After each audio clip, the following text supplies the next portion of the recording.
popped back in and referenced the volunteer permits, the difficulty that some volunteers and some groups have had over the past few months, especially in the Ternopil region, which she mentioned. And I know that some volunteers had to even apply in a different oblast because of some funny goings on in Ternopil particularly. But and unfortunately, Roman's gone now. And I wanted to ask him a question on his thoughts about some of the financial opportunism around recovery funds and versus businesses or countries that have been supporting Ukraine since the first or second invasion. But that was it, really. Well, I'm sure Roman will be back, and if you stay tuned, tune into the space 24/7. I'm sure you'll be able to catch him and get a chance to ask that question. If I see you with your hand raised, I'll let you point that out. Many thanks. Thank you. You're welcome. Rebecca, I think you had your hand up. Yeah, I was actually going to speak to the corruption. My PhD dissertation is actually on government corruption in developing countries, and the developing country being the U.S. in 1900. I'm not in favor of corruption, but it's very common in young democracies and in rapidly developing economies, and it generally isn't fatal unless there are other issues that are undermining the development of the economy and the development of civil society. So, and it also doesn't make you a not legitimate country. You can't, the Russian argument that somehow Ukraine is a less legitimate country because it is corrupt just is incoherent. Countries can be corrupt or not corrupt, and they're still sovereign entities. So, while I obviously do everything you can to get corruption under control, it isn't a good idea. It also isn't fatal. I just wanted to put that out there. There's a lot more to my dissertation and a lot more to the discussion of corruption than that. And there are many ways you can talk about corruption that you can live with and corruption that you can't, and structures of regulation or markets. And it's a complicated issue, but it's not by itself a fatal disease. So that was the main point I wanted to make. There was a second point. That's right, which is that I read a very interesting discussion in Forbes at the beginning of the war, and I believe the discussion predated the war, where they had looked into Zelensky's vast fortune and determined that he was worth about $20 million, and that made complete sense for a successful television producer. One would think. Thank you very much. Let's go to Nina. Jerry, I think you're missing a line. There's Jordan who has his hand up for the longest time. Oh, you certainly have. Okay. Nina, I'm just going to put you back down here. Go ahead and keep your hand raised. And Jordan, sorry for the oversight. No problem. I just want to thank the moderators of this space and this community. It's really been awesome to get to see the intention behind this, and also have so many experts in the room on a regular basis. And I also just wanted to say that I appreciate the comments about ways that we can support this cause, and relative to media coverage. And I think just people being able to be a part of and access a space like this to distill information and track what really is the most profound news story that has I shouldn't say news story, it's not a news story, but the most profound event that has happened in decades. The fact that we can follow that here with this group and these experts is very important. So I just wanted to thank those in this room and in this space. But I did have a question. Following this from the U.S. and and not from Europe, I've know some European history and Central European history, but it just strikes me that there's going to be a more pivotal role for a lot of Central European countries such as Ukraine, Poland, the Baltic republics, and others who have stepped up in a moral way to lead during this time of war with Russia. And I just am curious, some of the people in this room might be able to address this, what that is going to mean as, Russia's presence may fade into the background in the future, looking beyond this war, and how that will in some ways be replaced by a Central European moral, economic, and even defense coalition that will in some ways reshape Europe as we know it. So that's sort of my question and my comment. Thank you.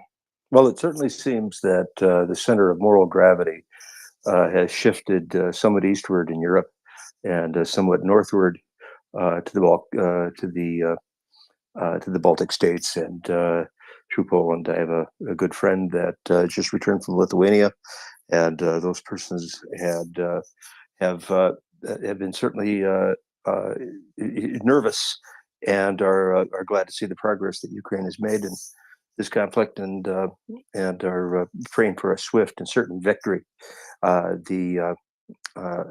you can certainly see that by nature of support for Ukraine and the energy of that support, a new center of trade seems to be emerging through Central or Europe.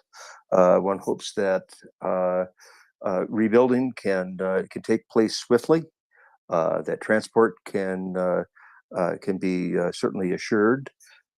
We certainly have an energetic organization in Ukrainian Railways in supporting transportation. Of course, trade follows transportation, and that's an opportunity for cultural migration to take a strong root.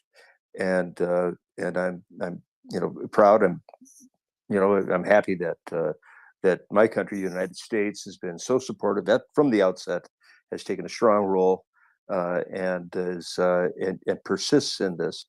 And it's certainly a terrific series of events that we as Americans have been able to participate in, although we are some distance away.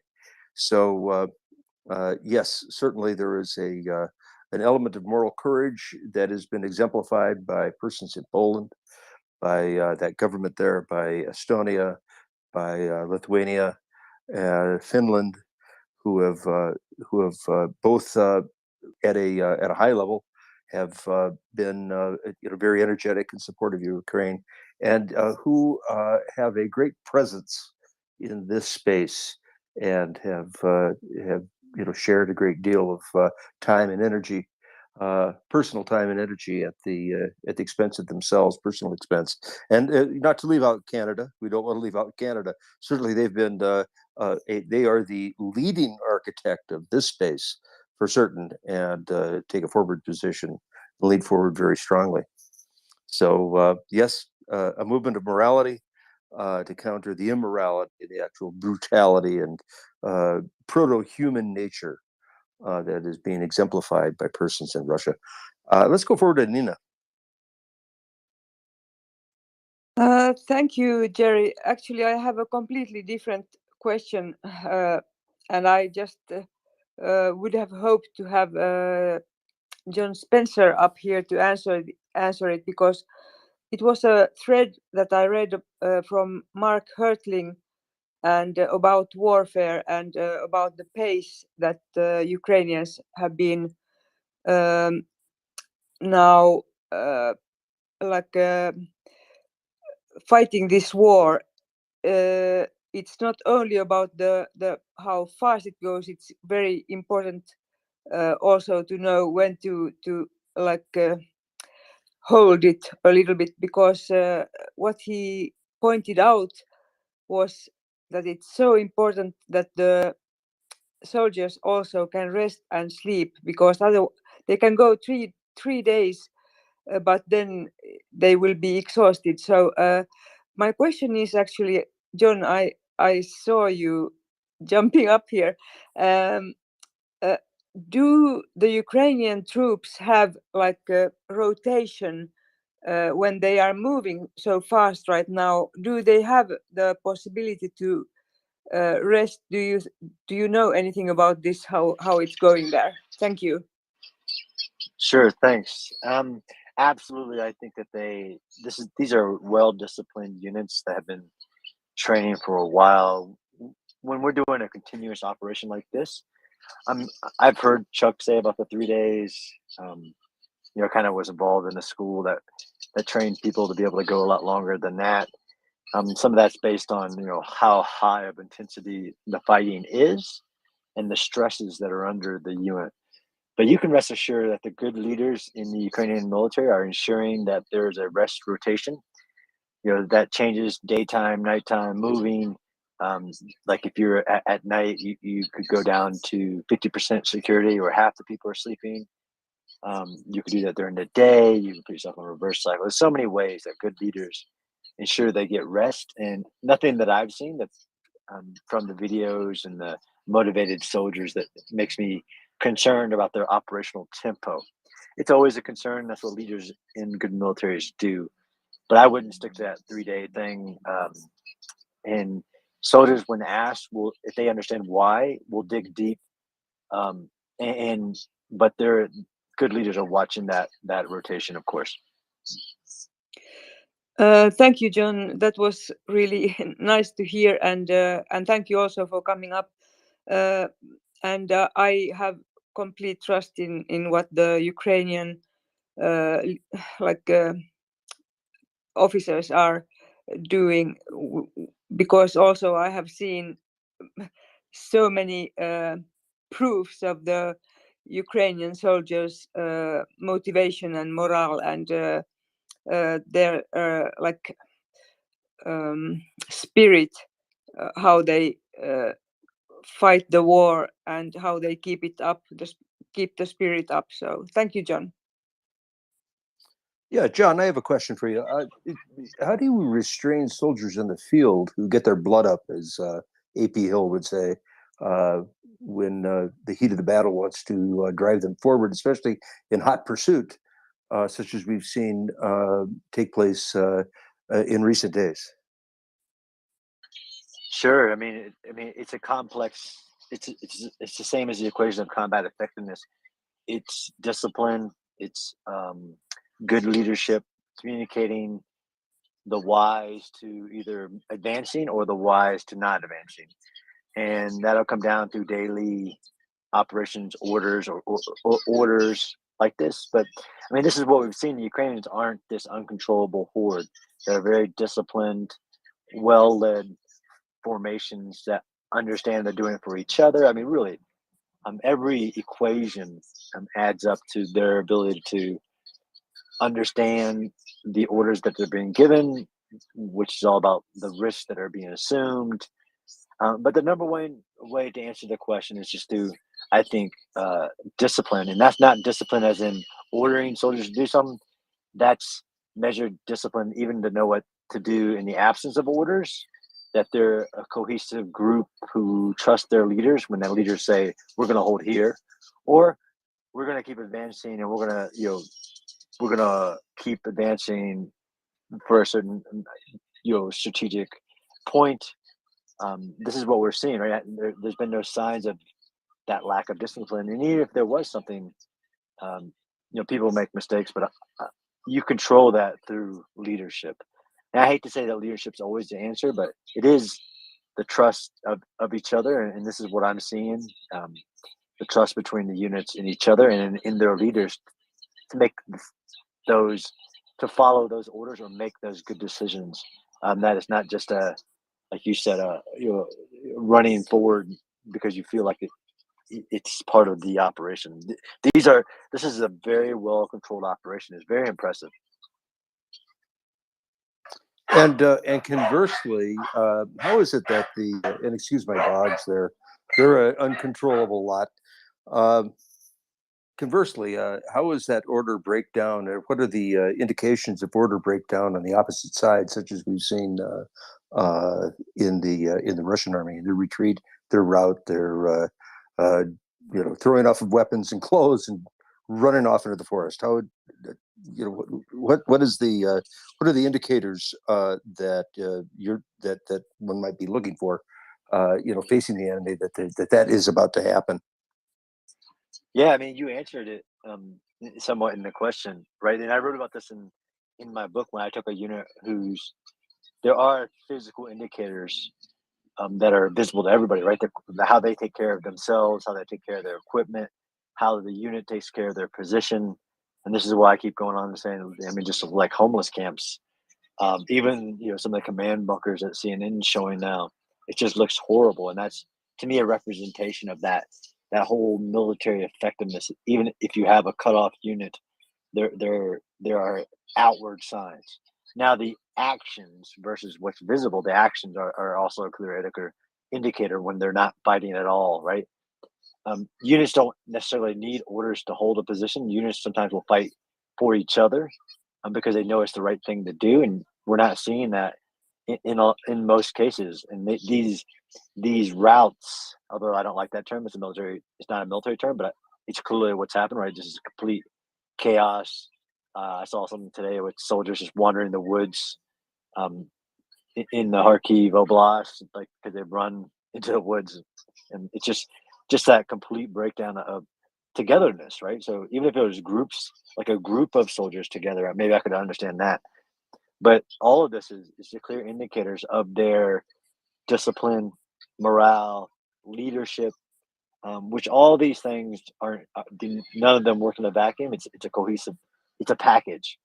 But those indicators, what I'm seeing from even what their positions and the stuff they left behind, right? Soldiers don't. I think I went on TV today and said soldiers don't leave stuff behind. Even you figure out a way, depending on what it is, like that. I mean, it's really I'm out of here. I don't care about this cause, this unit, fear, like it's just not good. Although that's not to say there isn't fighting going on. I mean, clearly there are units resisting and being destroyed by Ukrainian offensive, right? The units that are being literally killed, which is also gets you to the objective, right? Which is Ukrainian victory of reclaiming 100% of Ukraine's sovereign land. Excellent. Thanks, John. Nina, you have your hand up. Yes, I have a follow-up. As you said, John, about the Ukrainian troops and leaders, there is the trust. And I think this is the most important thing. As I see it, I am not an expert, but if you can't trust what you are like asked to do, then it's not going to work. And as we know, the Russians are all lying and lying to each other and lying. Everybody's lying. So nobody can know what is true and what is not true, and what should they do and trust. So they can't really trust anything. That's how I see it. No, absolutely, and it starts at the beginning of the Russian service, right? So we've talked about that practice of beating each other and things like that. That there are many forms of power that we teach, like in the military academy. Even within the military, you can see a military unit that uses different forms of power. You have peer leadership, you have legitimate power, you have reverent power. The Russian military, that lack of trust starts at day one, where they rely on legitimate power, like literally breaking down an individual and then establishing a follower of orders, which again is another weakness. But you can guarantee when put under the greatest stresses, which is what we're seeing, units put under stress and then they start to fall apart because this system, these powerful things that we know that work, like that trust between the individual soldiers, between small unit commanders, all the way up to the generals. And you can clearly see from the start of the Russian system, how there's not that trust and or respect, which breaks down under pressure, right? Because these other forms of power might work, right? I'm not saying that those forms of power don't work sometimes, but they're not the most powerful form of power and leadership in combat.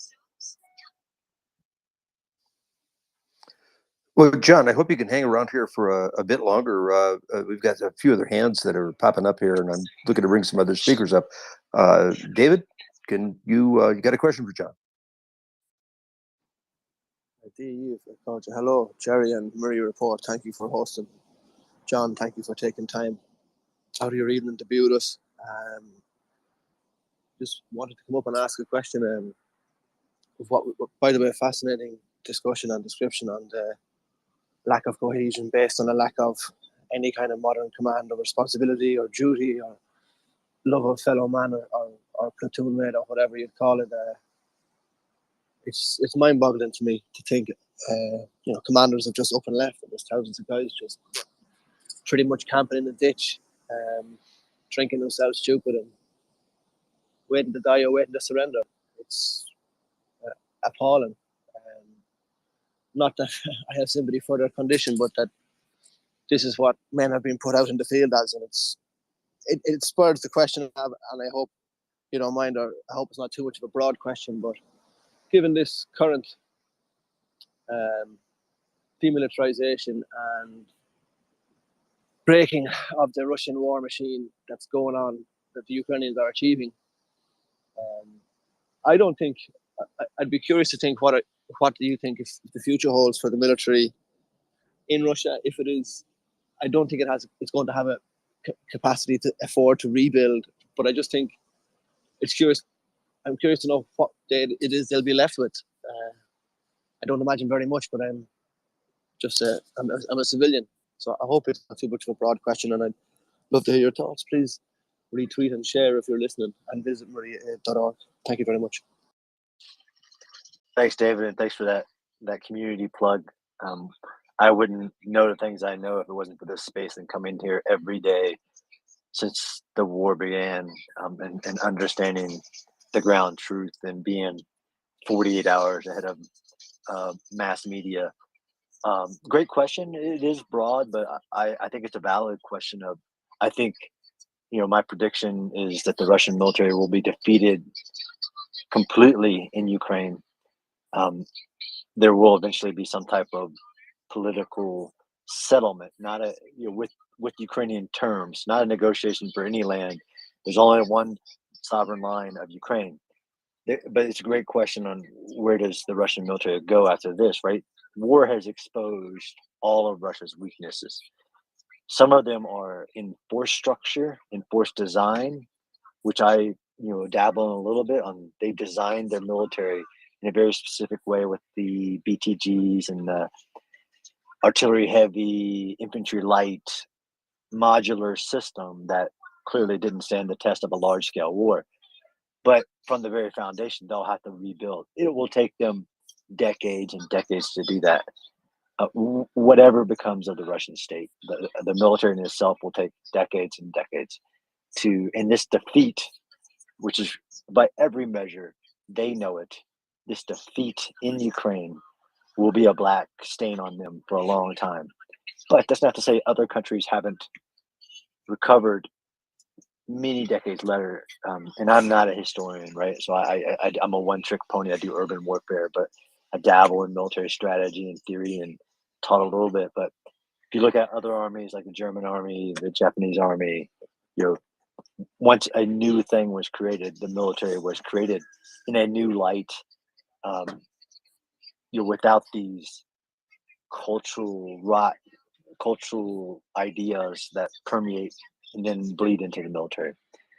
So, I think we had a great guest on earlier today talking about like the future of the Russian state, the future of Putin's regime.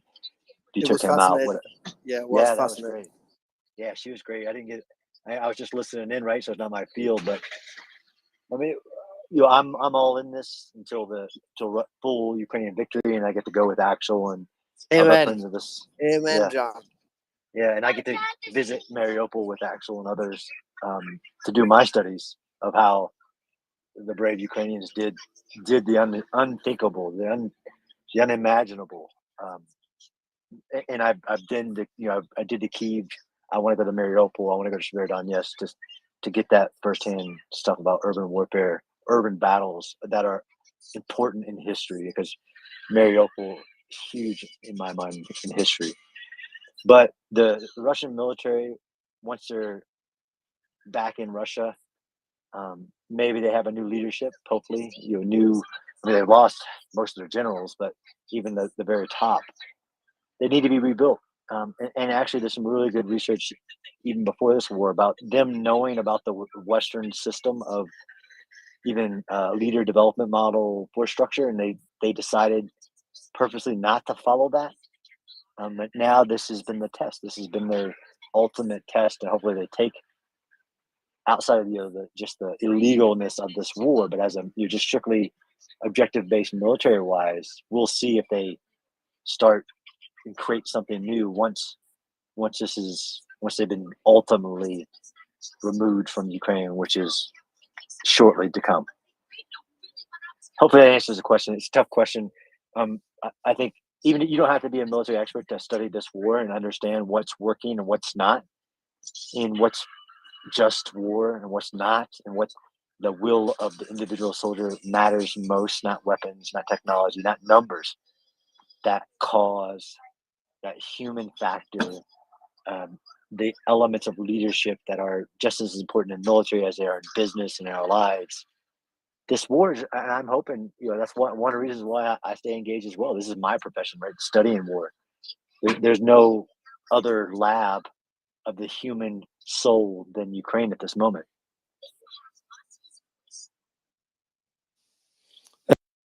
That's a terrific comment, John. John, just a kind of an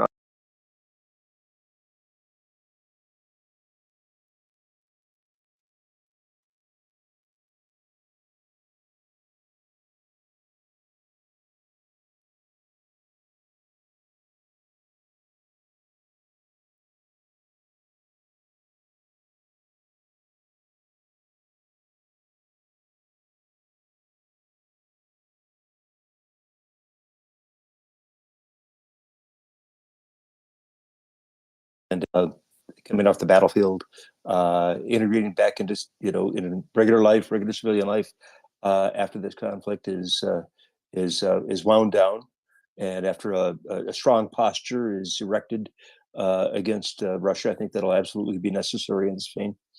Can you speak to a little bit as to we had a conversation earlier, I think, before you added on, regarding economics and the future economics and the future of trade for Ukraine. Can you speak to a little bit from your experience and maybe your observation of the value of veterans in the workforce, in the business community, in trade and finance, and the genuine value that veterans offer to the economy of any nation? Sure, that's a tough one. It is contextual. I can speak to U.S. veterans as a U.S. veteran because I've been through the experience of serving in the U.S. military, and what that means, and leading men and women from our society. Most people don't understand the enormous measures that are taken from a military in general. Like I've worked in the Pentagon to make sure that the military is a representation of the actual society, even though it is a very small portion of the. So what do you get in a veteran that goes back to their community and back to the nation after even serving there? So you've got an individual who's been tested, who's been given leadership responsibility, no matter what position, no matter what rank. We treat our individual soldiers literally in basic training as leaders. Like, you're going to be leading either one man yourself, a two-man team, or hundreds of people. We really try to do that, incorporate those. You're just betterment of an individual, their ability to communicate orally, their ability to give out orders, So when you get a veteran, every veteran is contextual on what they did, what their service entailed, what their experiences were, and there are issues with generalities, but there is also power in commonality of a veteran who volunteered to serve for many years of service, but then had been indoctrinated into values of that matter to not only the service but to the nation. So you get a person who's been tested, and those people become a vast majority of them bright lights in a workplace, in a community, in a in a small group, even like I do in my day-to-day lives, because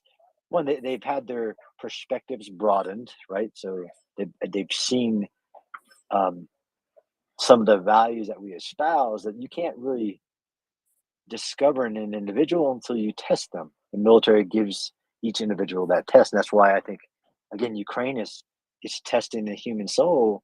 And I talk a lot with Chuck and some of the other veterans about reminiscing about experiences that are so hard. And I'm having these tough conversations even with my kids because I'm a veteran. And of course my wife, so my kids are just they dealt a bad luck in some ways, where we're going to instill in them the values that we took from the military, like the fact that life is hard.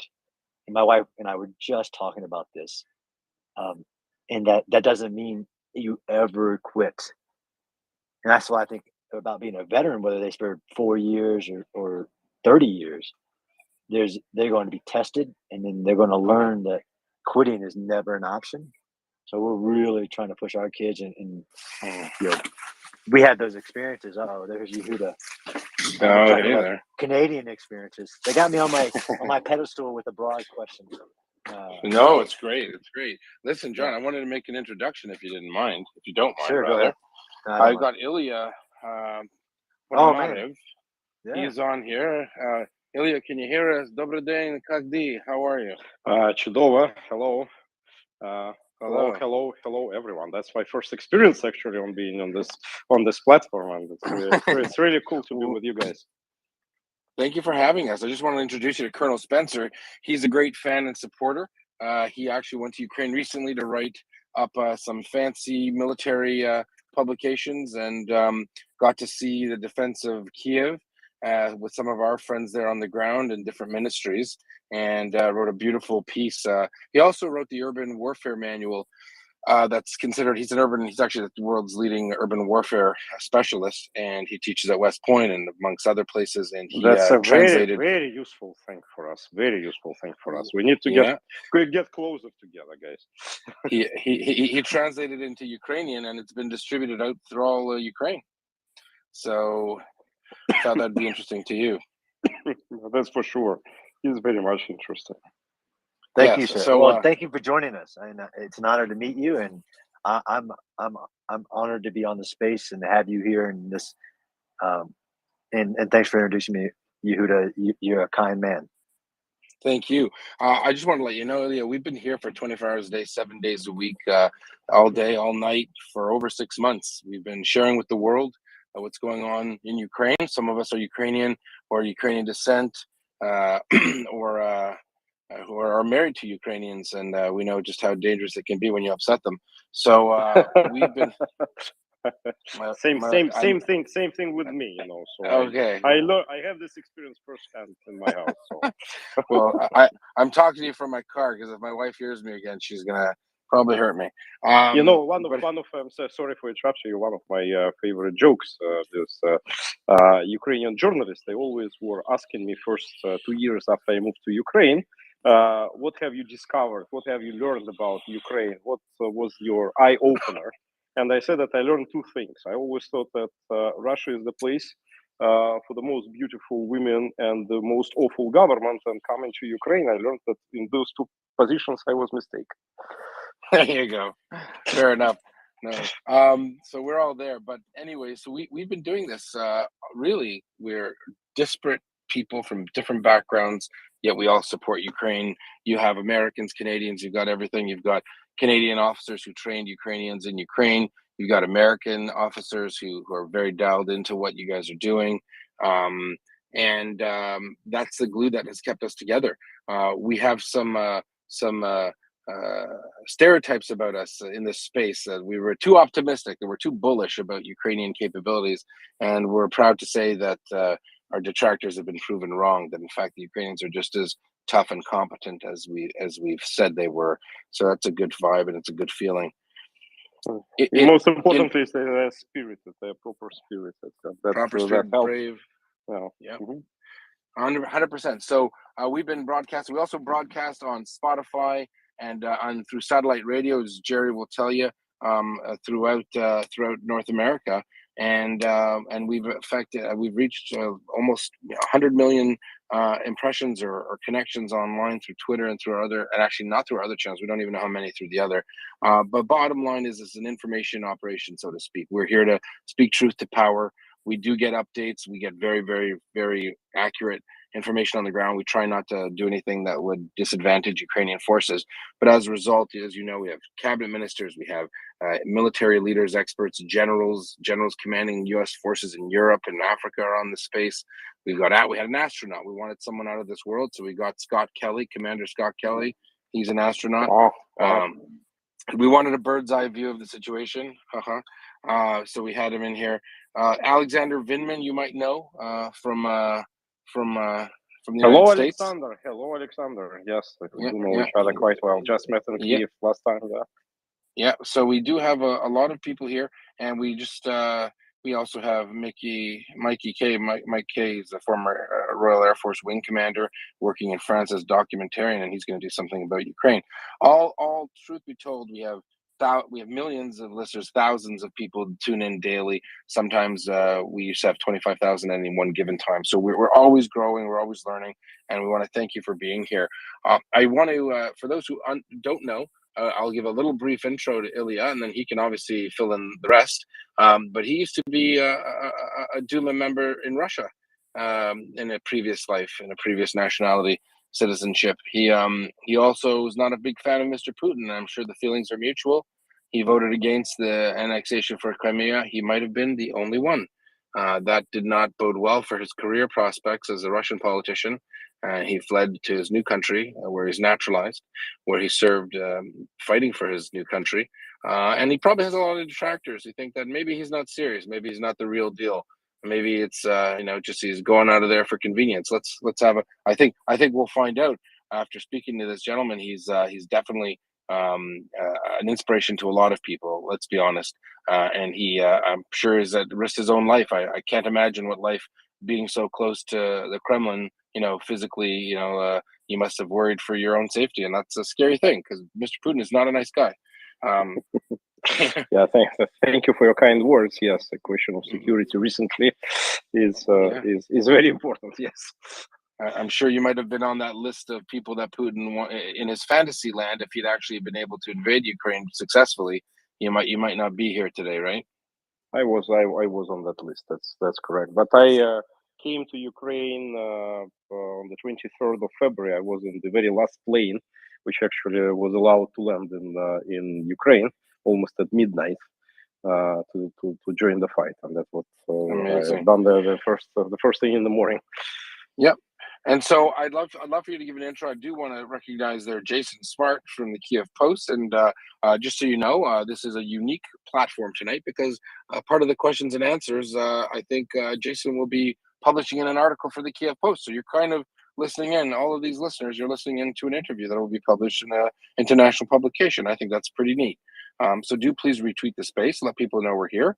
We'd love to get your opinions, and if you want to send questions to Jerry, who can help by fielding them, or myself, probably better Jerry.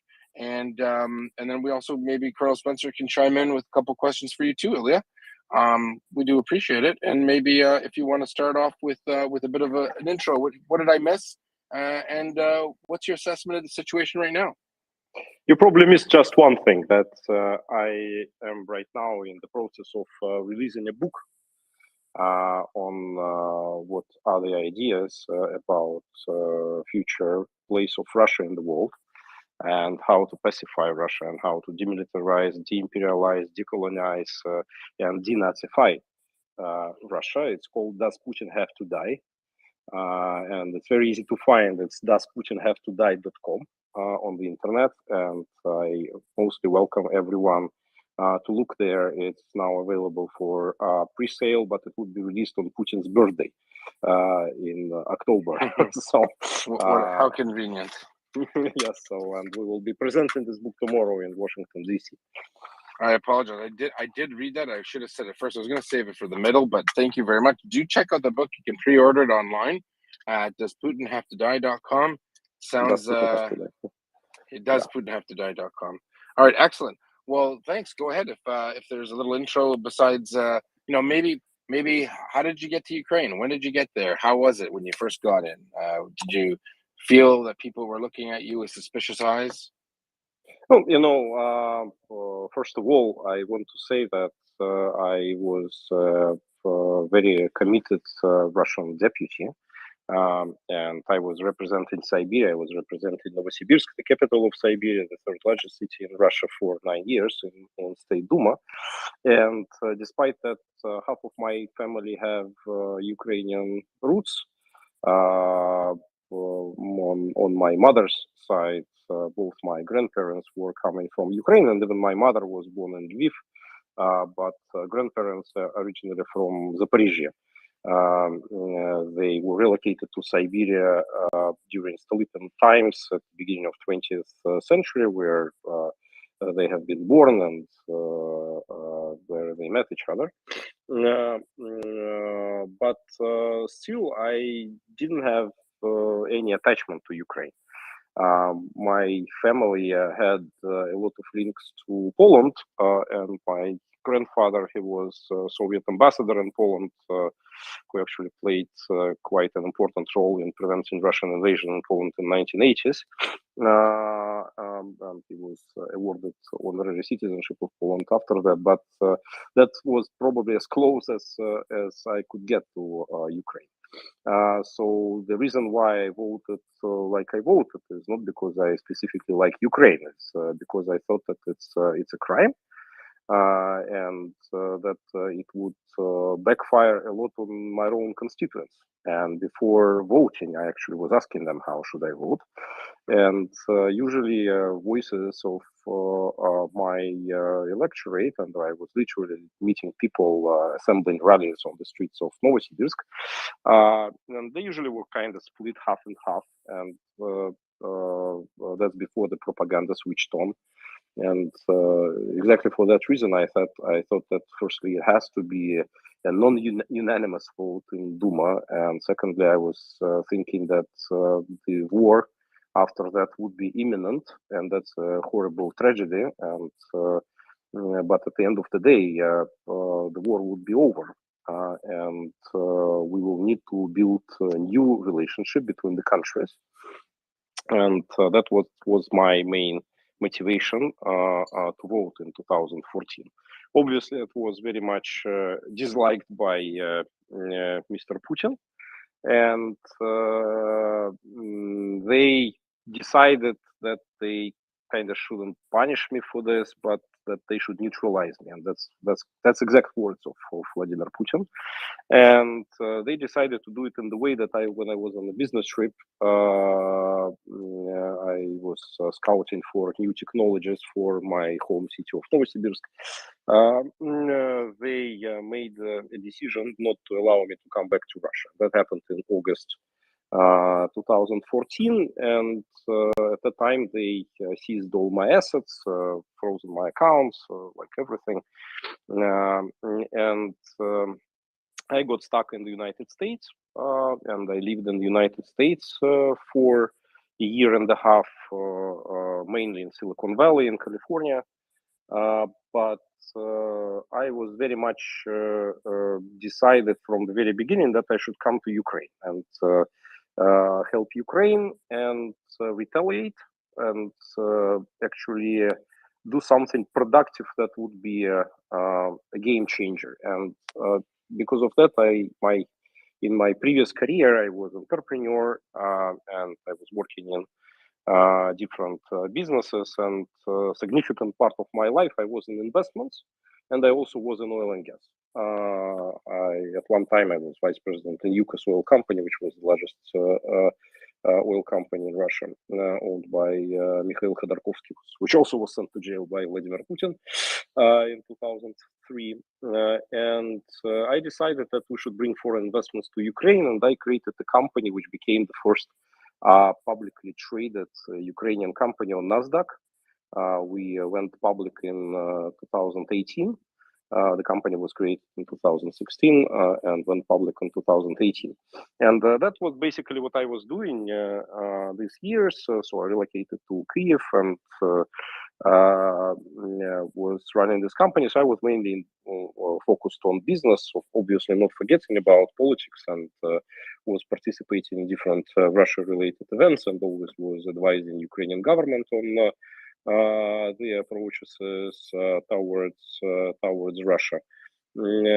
But I won't say that too many people were interested in taking a proactive approach towards Russia. Usually, Ukrainian government was very much reactive on the defensive in the relationship with Russia, and that was mainly the attitude of the majority of Ukrainians as well, so that we should forget about Russia. So personally, everything was absolutely perfect, and I was always very much welcome in Ukraine. In my first 3 months in Ukraine, I learned Ukrainian language. I speak fluent Ukrainian. So absolutely no problem here. But Ilya, Russia says it. Russia, certain Russians say that there is no such thing as Ukraine. It's really Russian. It's not its own language, right? Come on. I know. No, it's important to hear from you, right? So remember, we're speaking to an audience around the world, and a lot of them have been fed a diet, but there's no difference. It's different. You had to learn it. I love that you said you had to learn the language. That means something to a lot of people, I think. No, obviously, I think that when you are coming to another country, you need to learn the language of this country. And then, I lived in the US, I spoke English. When I lived in Ukraine, I spoke Ukrainian, right? So it's pretty obvious. No, I know. It's a softball. It's more to just to set the conditions, right? Because some people, listen, I think you're speaking to a captive audience. Most people here, support what's right, support what the reason why we're here. But a lot of people have been unfortunately, glossed over, Ukrainian culture and history just because of the Russian imperialism over the years.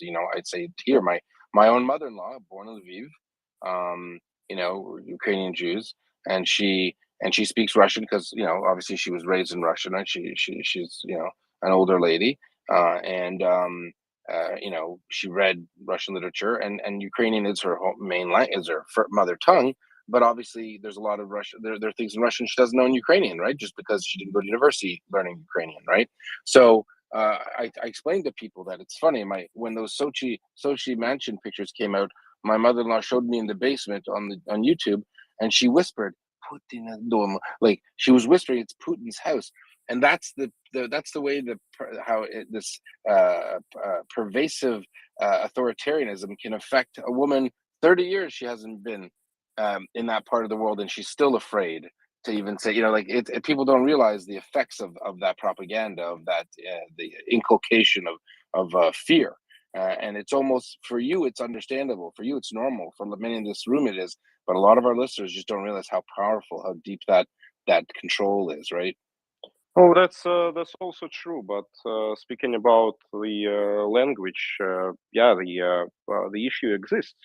My wife is now running a kindergarten in Kyiv, and we have a lot of people coming as refugees from eastern regions, and say from Kharkiv. I'm not even speaking about Donetsk. There are not so many refugees from that place right now. They were relocated before, but currently a lot of people coming, from example, from Kharkiv, and they don't speak Ukrainian. So I mean, some do, but some don't. Still now in 2022, after all these years, and their kids are learning Ukrainian in the kindergarten in Kyiv. But I think it's definitely something that should be done. I am not against any languages and any culture, and I always took the position that you should not like enforce things on people.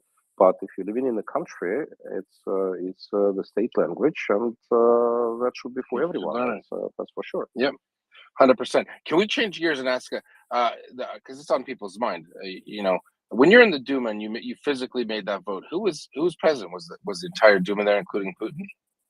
Entire Duma was there. Putin was not there. Putin was 2 days before that. It was a large assembly in Kremlin, and I was part of that. And that was disgusting because actually that's when I made the final decision of how to vote, because you understand that the danger obviously was there, and the danger in regards to this vote for me was coming from two directions. Firstly, it was a question of physical security for my family, and that means not just myself, but also my wife, my kids, my parents, my grandparents, other relatives, and I was thinking about them. And here my wife helped me a lot, because when I was leaving to Duma, she said, if you don't vote against, just don't come back home. But also it was a question that I was running a campaign for mayor of Novosibirsk, and that I had numerous obligations for my donors of the campaign, etc. And by doing this, they all would be immediately compromised, like they supported a national traitor, and with all the negative consequences for themselves. So I also felt this responsibility. That's why I was a bit hesitant. But when I was at the time in Kremlin, and that was 18th of March, when the actual signing ceremony was taking place, and it was like, you know, in 1937 in Soviet Union, you know, when everybody was jumping, saying "Hail to the chief," you know, yes, and you know, long and standing ovations and everything. And I was the only person who was sitting, you know, across my hands and just said that I am not part of it. And somebody made a photo, and then they posted on social networks that Deputy Ponomarev said during the performance of the national anthem. And I said, okay, bastards, you are playing dirty. You know, you would get it. And that's when the decision was actually sealed. But in Duma, yeah, everyone was there. It was 449 deputies, and we had a small kind of the most opposition-minded faction, sub-faction of State Duma, which decided not to take part in the vote. So it was three of my friends, Dmitry Gudkov, Valery Zubov, and Sergei Petrov, but I still decided that I should vote against. So there was a group of people that just abstained altogether, right?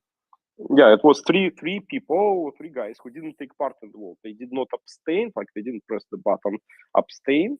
So they just didn't take part in the vote. So they're probably marked not present. Yes, marked not present. Yeah. So the ultimate result was 445 to 1.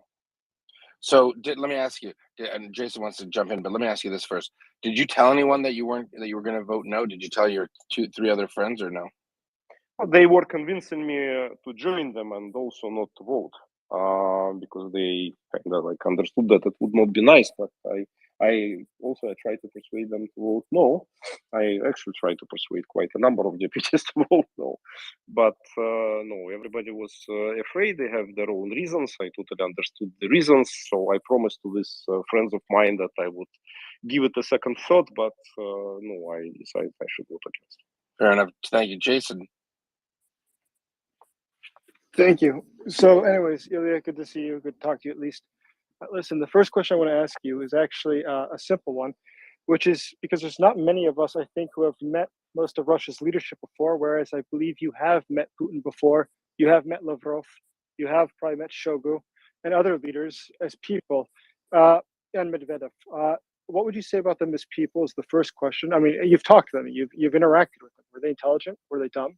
Were they interesting? Were they boring? Were they? How do they strike you as humans, not as politically? Based on that, of who they are and how they struck you, what do you think, or how do you think they are analyzing what is going on now in the war in Ukraine? How do you think that they're interpreting this? Do you think that they're panicked, or do you think that they're very, cold and serious and totally undisturbed by everything that is occurring? How do you think the reaction is right now in the Kremlin, knowing them as people, not simply as people that you've read about in the news like the rest of us have? Look, it's a good question. So let's separate on them. Lavrov that you mentioned is a pure bureaucrat. He's actually, as an individual, he's a very lovely guy. He sings songs with a guitar. He loves rafting on mountain rivers, and he's a very humorous and funny guy. Was, at least. I don't know how he is now, but because I haven't seen him for quite a while, he's getting old. But before that, he was a pretty likable guy, and for many years he was the face of actually the reformers of Russian Ministry of Foreign Affairs. But nevertheless, it's a certain, I would say, subculture in Russia. We have the dedicated college, which is called Moscow Institute for Foreign Relations, GIMO. And all the people who are coming from there, they usually part of a certain corporation. They firstly, they all are in dynasties, so they're usually kids of those who were on diplomatic service or on foreign intelligence service. It's basically two categories. My grandfather was persuading me a lot to go into that college as well, but I was always against because I didn't like this, golden boys and girls who are studying there. And that's exactly what they've been told, what is the main virtue in life, to obey. To follow the orders, that the government is always right, that you shouldn't put your own opinion in the government's decisions. You should be the perfect manager who executes the orders which are coming from the above. It's a special training, and that's what he does at the moment. And also, in particular with Lavrov, he has he sits on a certain hook set up by Russian security forces because he has certain questioned property in Russia, and that's kind of his hook, financial one.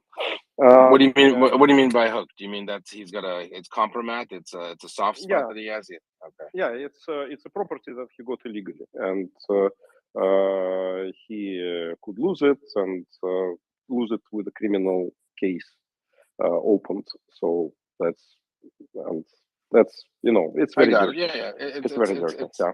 It's kind of, you're painting a picture of the eagle's nest in Germany, like they're playing with dogs and being nice people. Does it make it all the more worse that him as a nice guy? Well, like the way your interactions, you saw his human side, but I mean, when you see him on the news with his stone face and his just literally lying through his teeth, does it make you think, like, how dare you? I mean, like, what's going on, yet you're doing this? No, I just know that people who are coming from GIMO, with very rare exceptions, I have certain acquaintances and one friend of mine who is from there, but it's such a rare case. Usually these people are totally lost for the world, and you know what to expect from them. Putin is a very different story. Putin as a personality, he's a mediocrity. He is not bright at all. He never aced at school. His usual grades were C or D, sometimes B minus. But that's kind of as high as he could get. He was even expelled because his service in KGB started from pretty prestigious fifth directorate. Fifth directorate was the one which was working on dissidents, and it was kind of prestigious. But he got kicked out for incompetency, and he was transferred to the first directorate, which is foreign intelligence. But in general, first directorate was prestigious as well, not that prestigious as the fifth, but he was put at the position in Dresden in Eastern Germany, which is kind of foreign. but still it's in a friendly allied country, so where you are not expected to do any espionage. So his task was, he's formally in a foreign country, that's why it was first directorate, but his task was to spy on his fellows, on Russian soldiers and officers who were coming to a local house of culture. Putin was the director of this, it's like a theater, it's like a local club, officers club, to put exactly what it was. And in Dresden, in province, so his career was over.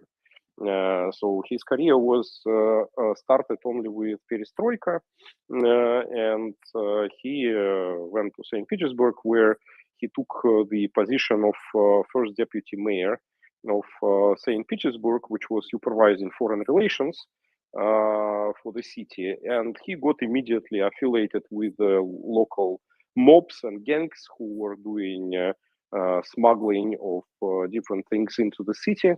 That were the early years of 90s. So he was from the very beginning a gangster. He was the cover for those gangsters, official liaison for the gangsters in the mayor's office. And Ilya, can you clarify for our audience, because we know what you mean by gangster, but people don't really understand. We're talking about organized crime, right? Yes. Yes, that's right. People need to know that. Yeah. Like this is like it's not a hyperbolic term. He's literally like literally a mafia. It's really a mafia. Yeah, it's literally a mafia. Literally a mafia, and it's mafia which was very closely affiliated with the state. And these mafias would deal in drugs and prostitution and everything bad, right? Everything, yes. But and the reason again I mention that is because there are people that listen to Putin likes to pretend to be Mr. Clean and green and family man and church going. But the reality is his whole life has been one of organized crime. Yes, absolutely. That's his background. But what he is really good at is he is a brilliant psychologist. He is a professional recruiter. So he knows how to understand people, how to talk to people, how to be very likable. So when George W. Bush was saying that he looked into his eyes and saw his soul, that means Putin was really professional. It's a true thing. And when I met him, I obviously knew about this. And that's why I was kind of prepared what I would see. But still, you are looking at the guy and you see, wow, the guy really understands you. And if I wouldn't know this in advance, it would be difficult. It would have been very difficult. So would you say he had like a high social, emotional intelligence? Yes. Yeah. He really knows how to read people and to manipulate people. He absolutely, he can tell you blatant lies in the eyes, without blinking an eye.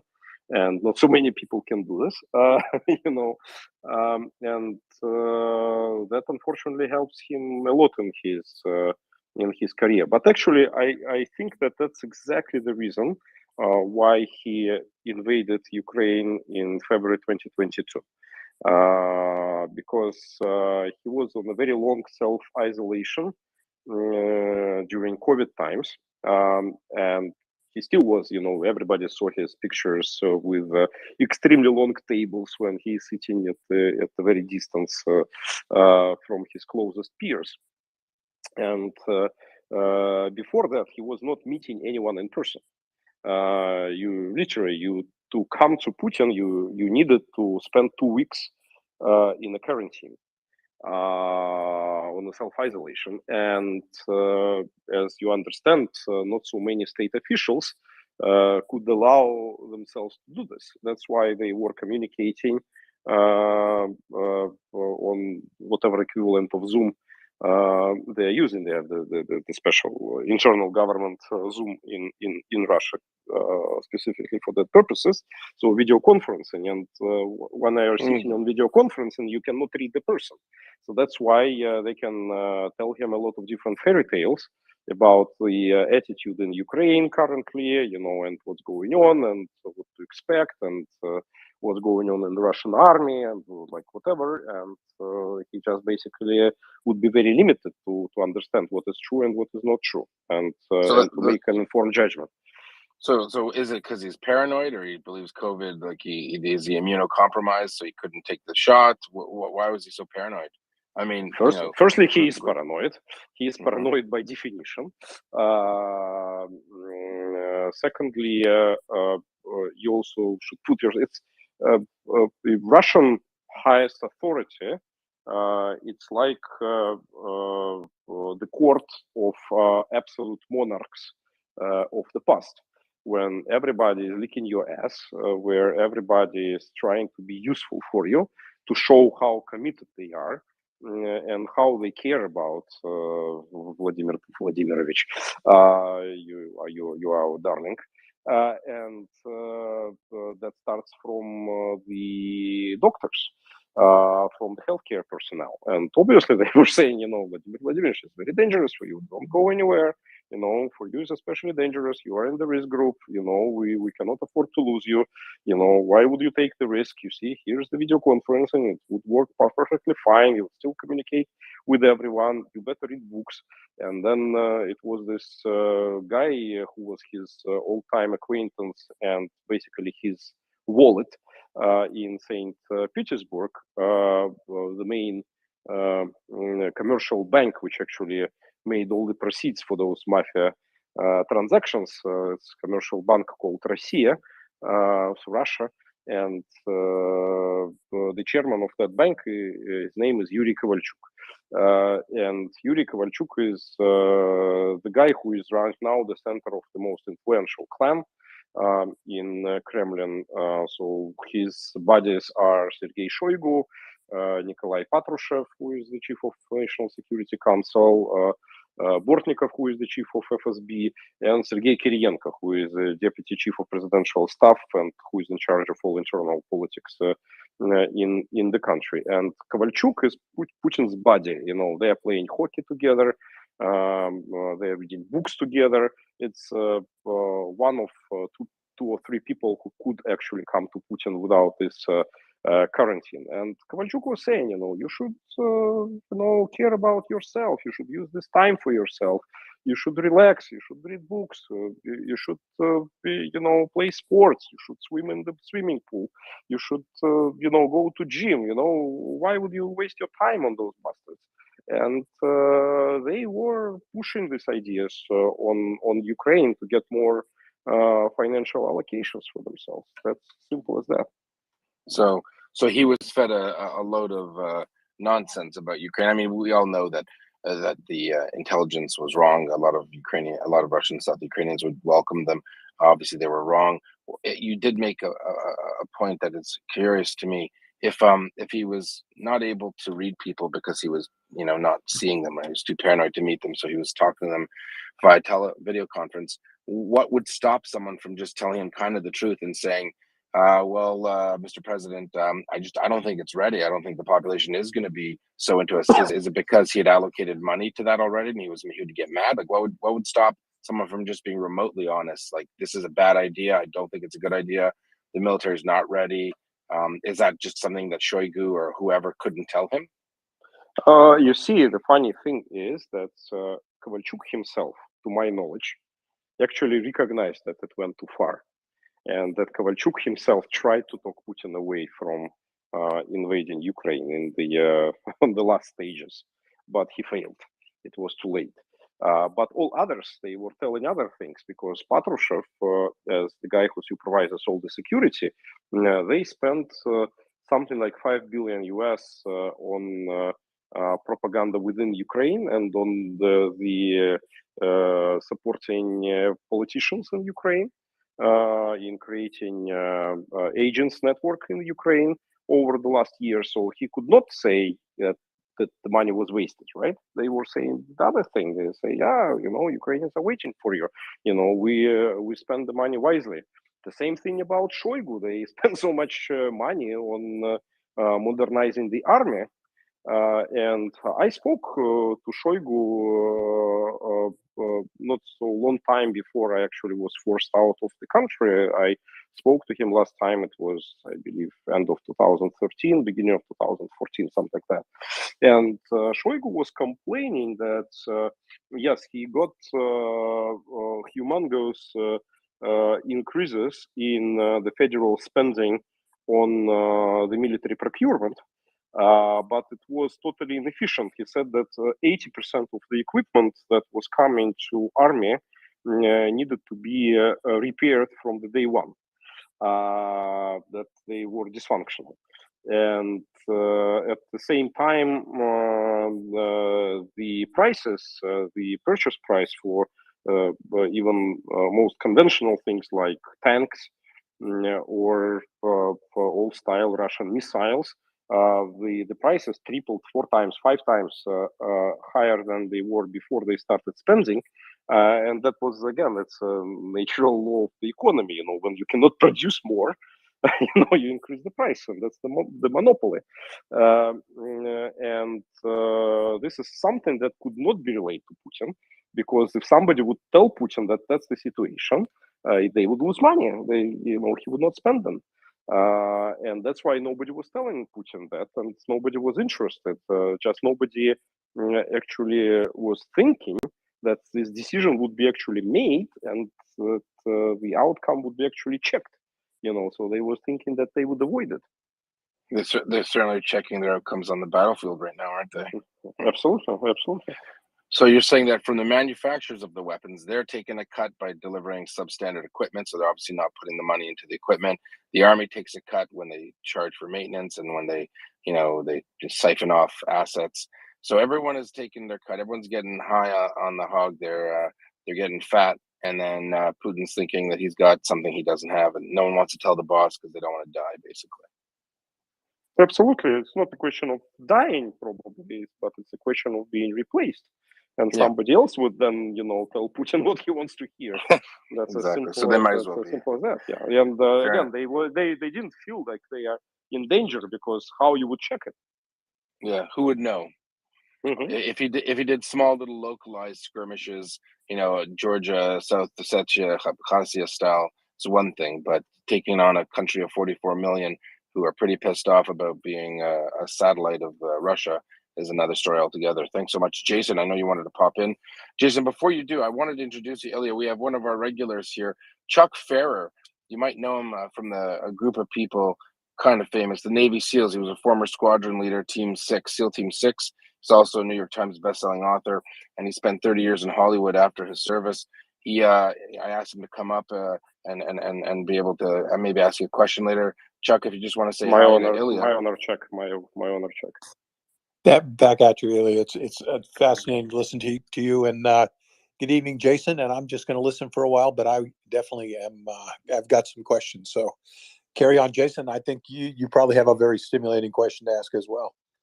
Thank you, Chuck. Good to see you, buddy. So the next question, Ilya, listen, is that 2 weeks ago came out this National Republican Army, which is a movement within Russia, which you announced on a TV station, or rather, I should say, it's an online station that you operate called Morning in February, which is opposition TV in Russia, or for Russian-speaking audiences, I should say. And in this announcement, you said that the National Republican Army is a group of people who are opposed to Putin, who are engaged in things such as sabotage and even assassinations within Russia, and that they had taken credit for the assassination of Daria Dugina, the daughter. Her father is, of course, Alexander Dugin, the ideologue that many say is close to Putin, which is debatable. But that's his ideology is very important to those that are in Putin's world. She was assassinated. Her car was blown up, and the NRA took credit for this. Now, you yourself are not an NRA member, but you do obviously have contacts with them, as you have also signed an agreement in Kiev with the Russian soldiers that are fighting on the side of Ukraine against Russia. That is, they're fighting with the Ukrainian army against Russia. You signed on behalf of the NRA some sort of memorandum of understanding. Tell me about the NRA. What is it, and what objectives does it have now and after the war, or after Putin is removed, I should say? Thank you very much, Jason, for this question. May I start with making one step back, just for everyone to understand what in general I'm doing right now and what is my strategy at the moment. So when the invasion started, I thought that the most important thing right now is to defend Ukraine, and that's why I joined the territorial defense. I signed the contract with Ukrainian military and took my machine gun. Some people were jealous that I received a machine gun, but so for first days, which I thought were the most critical and dangerous for Kyiv, I was part of Kyiv's territorial defense. But then I was approached by my friends in Ukraine.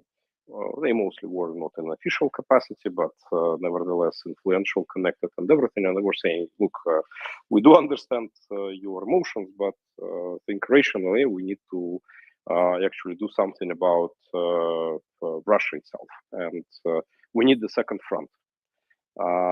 And that's my primary focus at this very moment. What I started from is I created with my own money, I was the investor there, a new media exercise. It's a TV channel called February Morning, and information agency and the network of correspondent bureaus inside Russia. Because now all our liberal journalists, they left Russia. And now there are no sources inside the country, and nobody is speaking to Russians in Russia.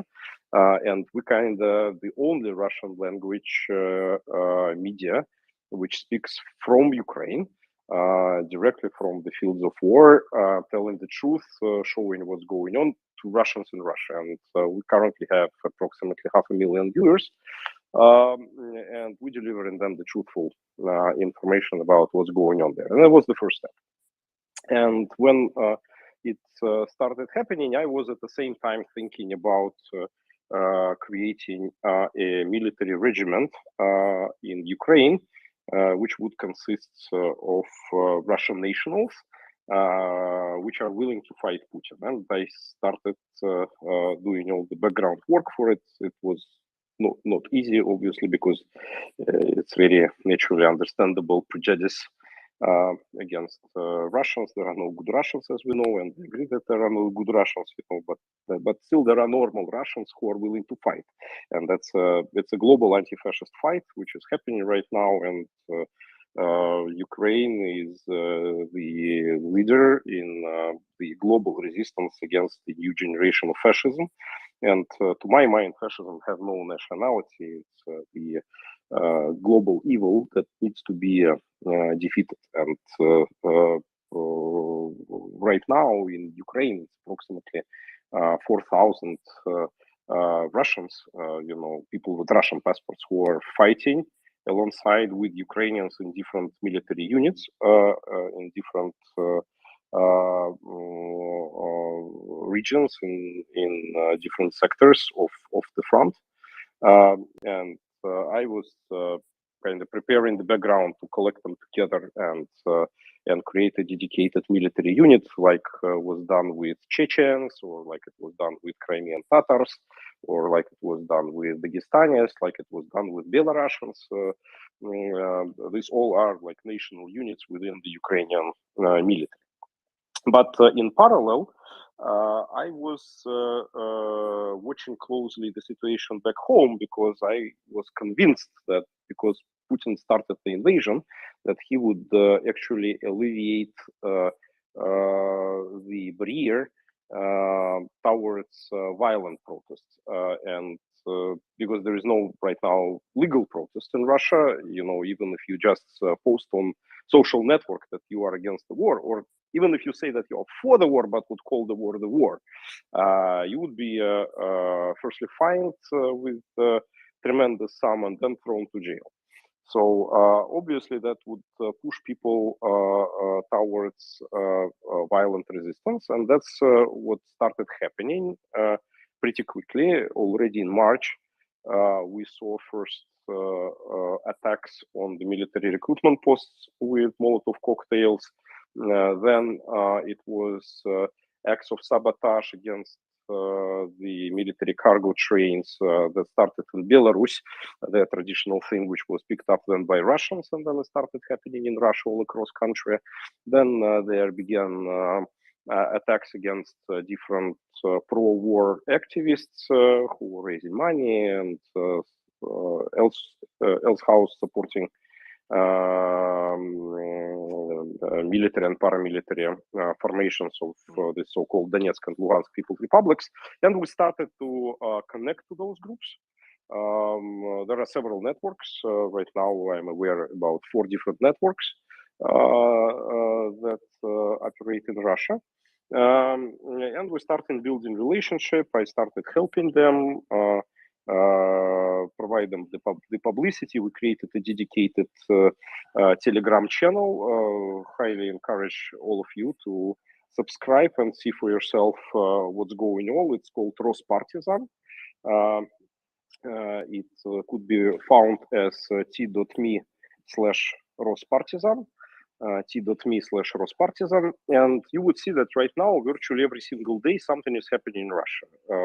Virtually every single day, there is one or another violent attack in different parts of the country, from Vladivostok to Murmansk, from St. Petersburg to Krasnodar, everywhere. So Ilya, let me just jump in there. So a lot of people were convinced that the NRA was either completely made up, or it was wishful thinking, or it was Russians who just wanted to show their discontent or show their opposition because no one believes that the NRA could do what they did to Dugin, and that they would convince that it was maybe an FSB thing. What would you say to that? Well, first of all, again, let's separate two things. Firstly, that the fact that there is a grassroots violent resistance, it's an obvious fact that can be verified very easily by just looking at our news line. It's something that cannot be faked. No FSB can fake it. It's everywhere. It's hundreds of attacks. But they are kind of not so significant attacks. The most important thing, yes, was about that particular event with Dugin, and that was the first one. It would be continued. Now I'm saying NRA would try to do at least one attack a month. That's the objective. Obviously, it takes time and preparation, and a lot of professional approach. But that was just the first one, and they announced about themselves just because they have done something important for the first time. And this Dugin, it was a symbolic objective because he himself boasts all the time that he is the top ideologist for this war, that he invented this war, because he indeed invented this term Novorossiya, and he was calling for this war. And Putin uses his ideas in his speeches and stuff. I don't think that he's influential, but it doesn't matter. He still, ideologically, he is right now the top fascist of Russia. He's the fascist number one. And his daughter, and I think that was also was a very important trigger for the NRA's decision. His daughter was actively calling for assassination of Azov POWs, and at the end of the day, they were assassinated via real terrorist attack when they were blown in the explosion in Yelenovka, the prisoners' camp in this Donetsk People Republic, not far from Donetsk. And they decided that it has to be a retaliation on this, that she should be punished for this, and they were targeting 2 of them simultaneously. I hear it. Okay, no, I don't want to. I want to get to John Spencer. He has got to go soon, but he's got a good question for you. Do you mind if we jump to him, Ilya? Sure. Yeah, John, go ahead. Thanks, Ilya. This is all fascinating stuff. I'm a military guy. I'm an urban warfare guy, but the question I get asked all the time is, for the war in Ukraine, where does this end for Putin regime or even the Duma? People keep telling me that Putin has to have something to save face. I personally disagree, but I don't have the wealth of knowledge that you have. No, guys, this question of saving face is like I always trying to put this parallel. Think about what was going on during World War II. The world tried to let Hitler to save face by sacrificing Czech Republic, for example, in Sudets. And did it work? No.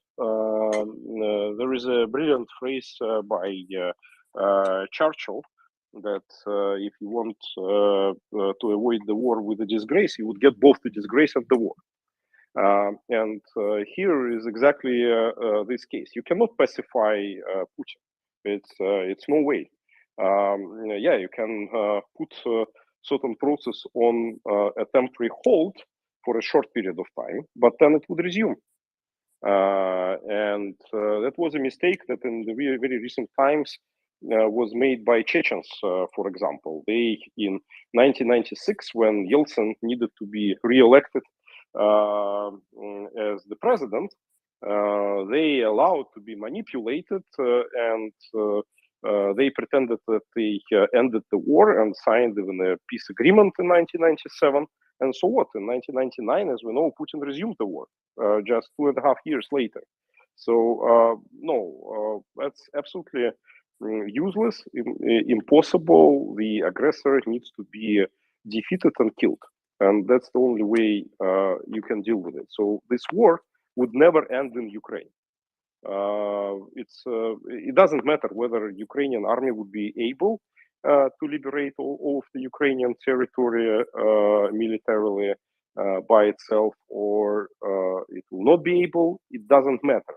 Before you would kill Putin, before you would destroy this regime, before you would dismantle the empire, the war would continue, and that's as simple as that. So I'm sorry. Go ahead. No, Chuck, just a quick follow-up. That's always the second part. Please, John, go ahead. Thanks, Chuck. Does Putin have enough power to say, I won this war and just stop the war today? I understand what you're saying. Absolutely agree with you. He'll never stop wanting Ukraine, but does he have the power to just today say, I won in Ukraine and we're pulling out?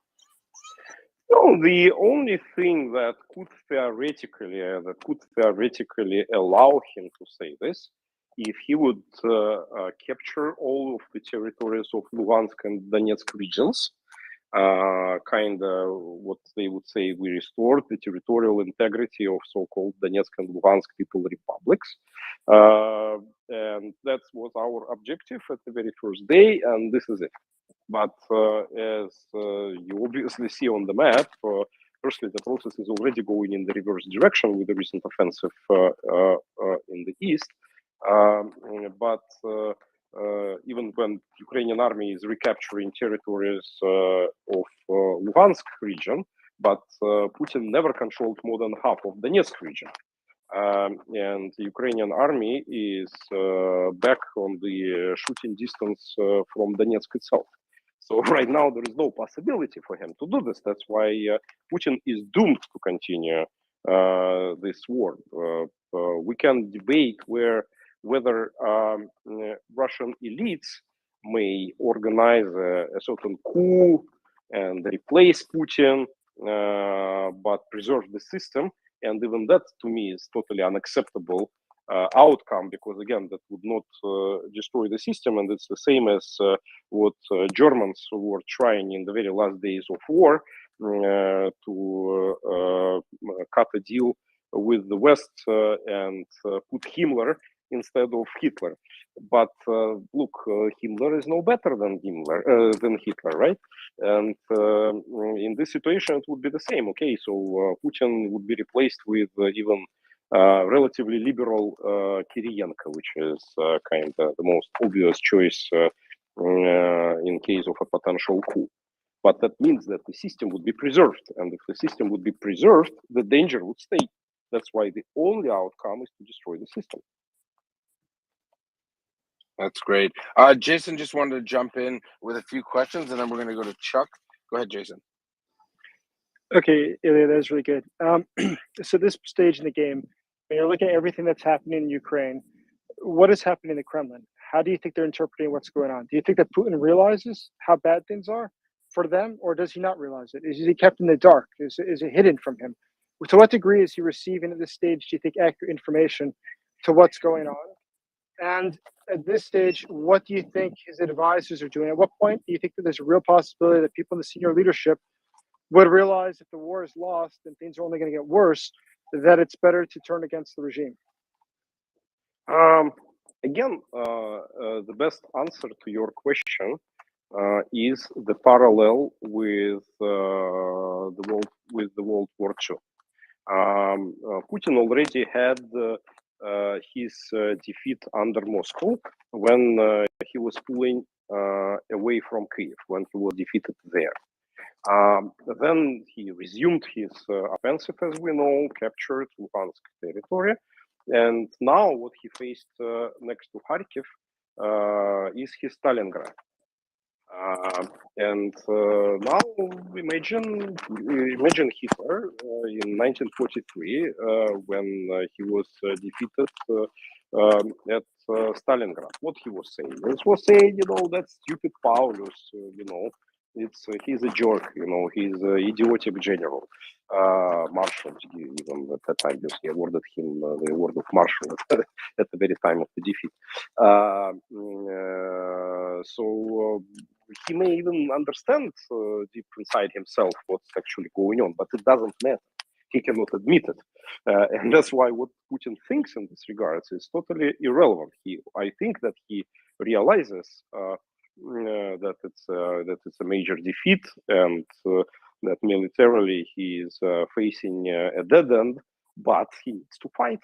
And he is now thinking how to survive the fight, and that's why he started doing what I anticipated he would do a little bit later, 2 months later, what was my forecast. He is right now trying to shell out and bomb the objects of communal infrastructure in Ukraine, the heating plants and the power plants, etc. Actually, even this is mistaken from the military point of view, because the impact would have been way more dangerous and bitter if it would be done, say, end of December, in January, when there are cold months and when the consumption is high. Now he is allowing Ukrainians to rebuild and to get adapted and to provide alternative sources of supplies, like it was happening before with the supplies of gas. We had a period of deficit of gas when Putin destroyed all of the storages for the gas in the beginning of war. So it would be rebuilt and it would be resumed. Obviously, it would be costly, it would be painful, but it would be rebuilt. And that's basically the last thing that he can theoretically do. So Ukrainian army would eat and eat and eat more of the territory back. Right now in Kherson region, there is a fight for exhaustion.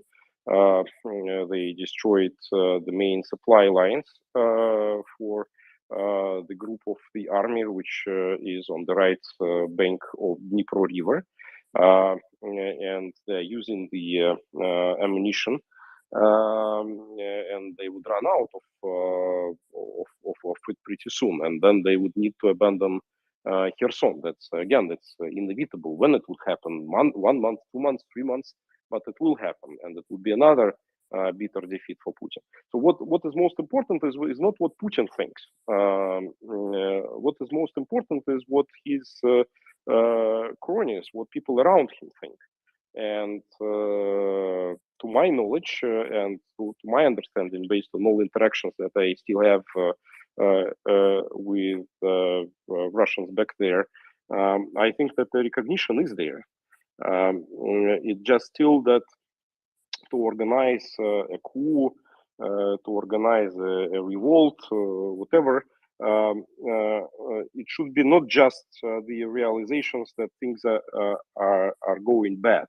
those people should understand and realize the physical danger which is coming to themselves personally, to themselves and to their families and to their property. And that's how partisans are coming to the picture. They should understand that it's not only Putin who is dangerous. They should be stuck between two fires and not just one.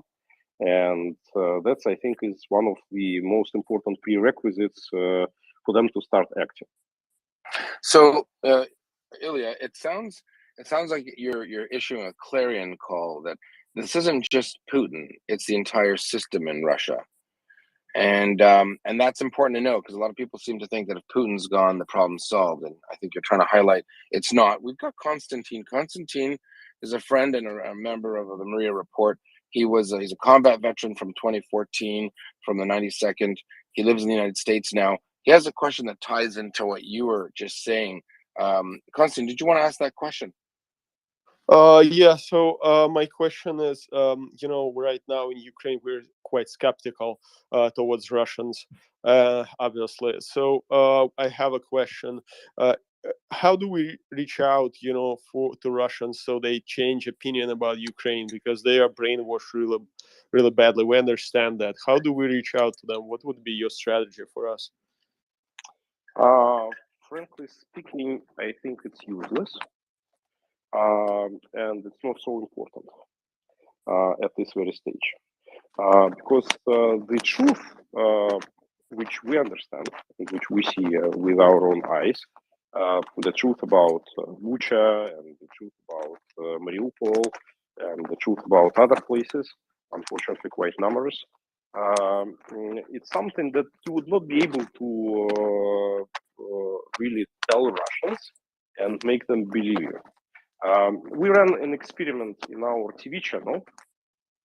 It was once an interview with a lady, Russian lady, who lives in Silicon Valley. And she lives there for like last 20, 25 years, so quite a long time. Obviously, she's not watching Russian TV. She's rather Republican, so she watches Fox, but nevertheless, she watches American TV. And she had relatives from Kharkiv. And this interview was done by this relative from Kharkiv, who was coming to her, showing her pictures from Bucha. The pictures that was not found on the internet, but the pictures that were made by other relatives of theirs who were in Bucha. Bucha, as you could know, maybe most people in our discussion doesn't know this, but people in Bucha predominantly they're from Donetsk. It's the area next to Kyiv, which is populated by those refugees from Donetsk, which fled Donetsk in 2014. And so they're all from Eastern Ukraine. And they were showing these pictures, and she said, no, that's all fake. And the guy was saying, how much is fake? It's been done by our relatives, whom you personally know. How could this be fake? No.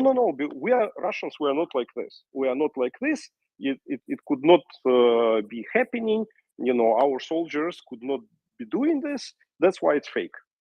And end of the story. So she's totally deaf for all those arguments. And again, think about Germans during World War II. It would be the same, absolutely the same. A lot of evidences that it was completely the same and completely the same emotions and completely the same approach. We shouldn't care about this. We should care about the minority which understands and make that minority engaged and make that minority do something. And that's why, for example, Zelensky was calling the West to stop giving visas for Russians so that they cannot leave the country, because we need people on the ground. That was the whole idea behind this. And by the time the situation would change, and for this you need the minority of the population that would overthrow the regime, because that's my majority that doesn't want to hear anything about the war, and who is not believing in the truth. It's very passive majority.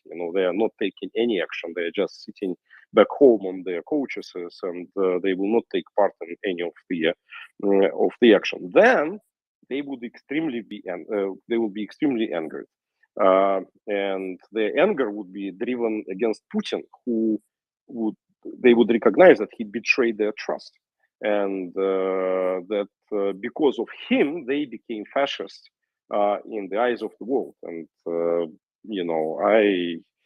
I think that Putin would have a very tough time at that very moment. Thanks, Ilya. So there's a question.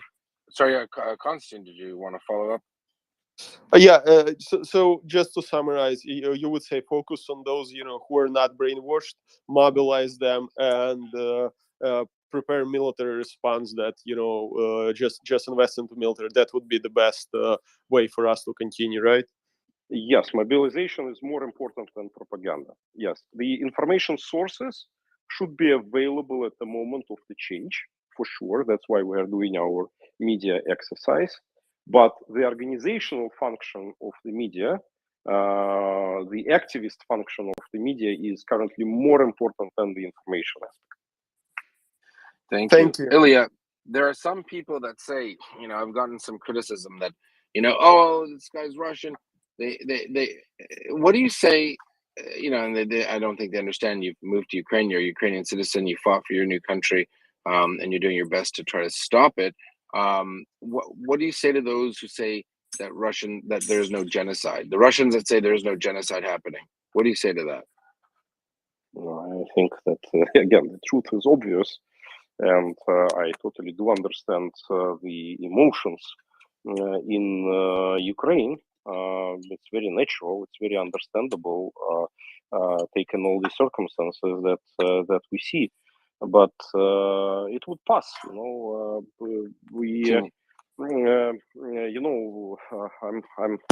quite often telling the story. When I first time came to Boston, and I was taking the dog tours around the city, and the guy who was very emotional, the guy, he was saying, those British bastards, they were shooting at us from this hill. All these British bastards, they organized a massacre right here. All those British bastards were firing at us from here. And so what? United States and Great Britain are the best friends now. So let's ask you this way: Would you state now to the Russian listening audience that Russia is committing genocide in Ukraine, like plainly? Yes, obviously. Yeah, obviously. Well, some people.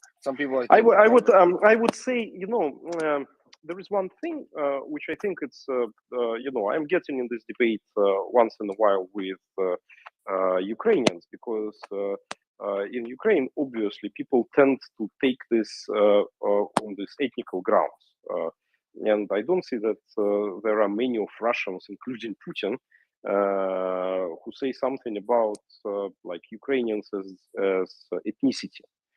They mostly pissed off with the existence of Ukrainians as a nation, as a political nation. That's the definition of genocide. You don't have to be a different. You have to have a certain cultural. Yeah, but I just want to be clear here, because in a very large degree, it's a religious war. It's a war between Catholics and Protestants in the eyes of Russians. They are fighting heretics. They are fighting people who allow themselves to think differently. That's the main motivation. No, it makes sense. Okay, so and how much of that responsibility is the Russian people that sit there and let this happen? All of people with Russian passports, including myself, share the responsibility. We didn't stop it. That's it. If we had the Russian passport, and even if you never voted for Putin, you share the responsibility. It's there are two different things. There is a blame. And I cannot be blamed for what Putin is doing, because I never voted for him. I fought him all my life. I never campaigned for him. I never supported him. So I cannot be blamed that this motherfucker exists. But I do have the responsibility that being a Russian citizen, I was not able to stop him. That was my failure. And the responsibility is on me as well as on all other 140 million Russians. And do you think I think that even though I think there's a special responsibility on those that are waving that flag, the far right or the xenophobic types, the ones that know there's a for genocide going on. For those, it's both the responsibility and the blame. So Yeah. the people who commit crimes, they should be put on trial. That's for sure. But the responsibility is even on those who did not commit any crimes themselves and who did not support Putin. But still, we didn't stop him. Yeah. No, well, that's a very bold and brave statement to make, to be honest with you. I'm not gonna lie. I wasn't expecting that. Jason, back to you. So listen, Ilya, I've known you for more than 10 years at this point. The same as a lot of our mutual friends in the opposition, Gary Kasparov, et cetera, but not everybody has come to embrace the NRA as a movement to topple Putin's regime. Why do you think that is? And what would you say to them? I mean, are you willing to work with them in the future, even if they don't come to embrace the NRA at this point? Are you willing to collaborate with them in other endeavors, or do you think that this is a split within the Russian opposition to Putin? In terms of my attitude towards them, my doors are always open. And coming from the left side of the political spectrum, we have a very great saying among leftists that there are no enemies to the left from you. So my enemy is Putin. I would never have neither Kasparov or Khodorkovsky or whoever else as my enemy, because we share the same goal and we all are fighting Putin. We have different methods. I respect everyone. Everybody is doing what he is committed to do, what he thinks is decent, what he thinks is useful, and whatever. I just calling for everyone not to blame each other. They sometimes telling different stories about myself just to compensate for their indecisiveness to take a fight. And I think that we obviously see that the Russian opposition is bankrupt. It existed for many years, and again, it failed to achieve any result. And that's by definition is a bankruptcy, right? So it failed. So we need to create it from the scratch. We need to reset the Russian opposition, as well as we need eventually to reset the Russian state. And as I think that Russian Federation should cease to exist, it would be a new, I don't know, Russian Republic or whatever, but it has to be a new country in this place, with a new set of rules, with a new constitution, with the new principles, and with the new foundation principles. And the same thing is about the opposition. I think that right now, yes, there is a major split between us, but the split is coming from these methods. I do believe that Putin and current Russian elites, they respect only force. They should be shown this force. They should be confronted with the force. They should understand the result and the commitment and the power. The traditional Russian liberal opposition represents only weakness and defeat. And so that's obviously is not very inspiring for the people who could join us. And everybody who is writing to us right now, and these are thousands of people who are communicating with us since we made the announcement about the NRA and made this alliance with Free Russia Legion, they are fighting. Finally, we see somebody who is taking an action. And that's extremely important. So we should unite people who are ready to take an action.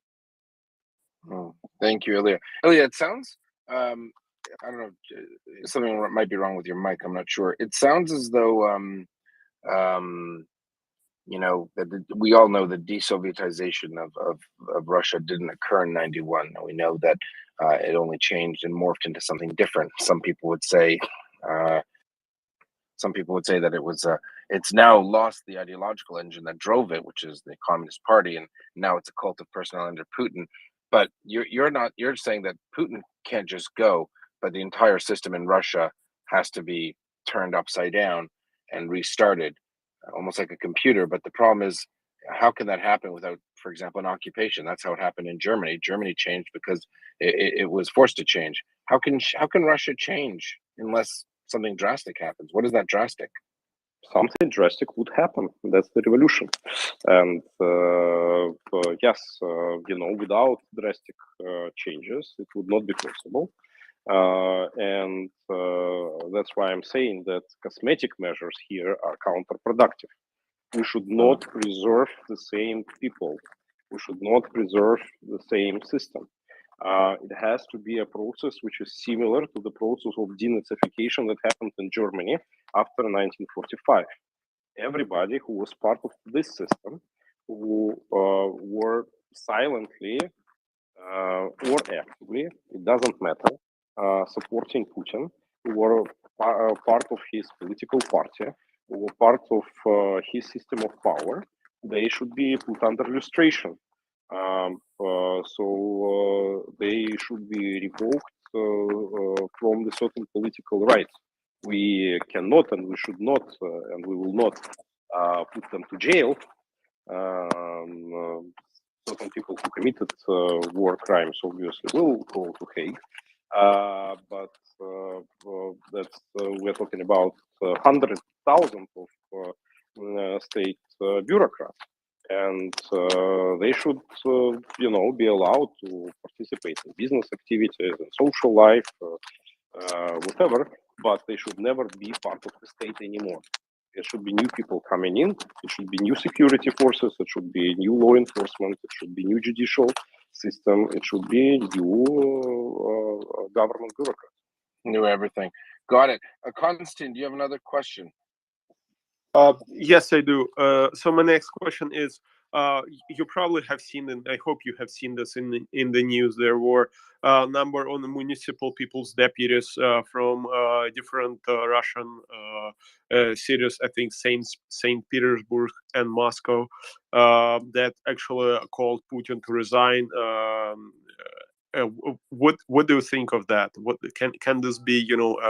First, bells and with that something may happen in. I took active part in getting those people elected a certain time ago with some municipal deputies, unfortunately. So they're people without significant power, but they are opposition-minded people. And right now, one of my I cannot give his name for understandable reasons, but one of my good friends in the life is actually organizing, collecting those signatures at this very moment. And I think obviously it's symbolically very important because it's very sensitive for Putin personally. When somebody who has this touch of power on themselves actually is resolved, in confronting him. That's extremely important. But at the same time, again, all this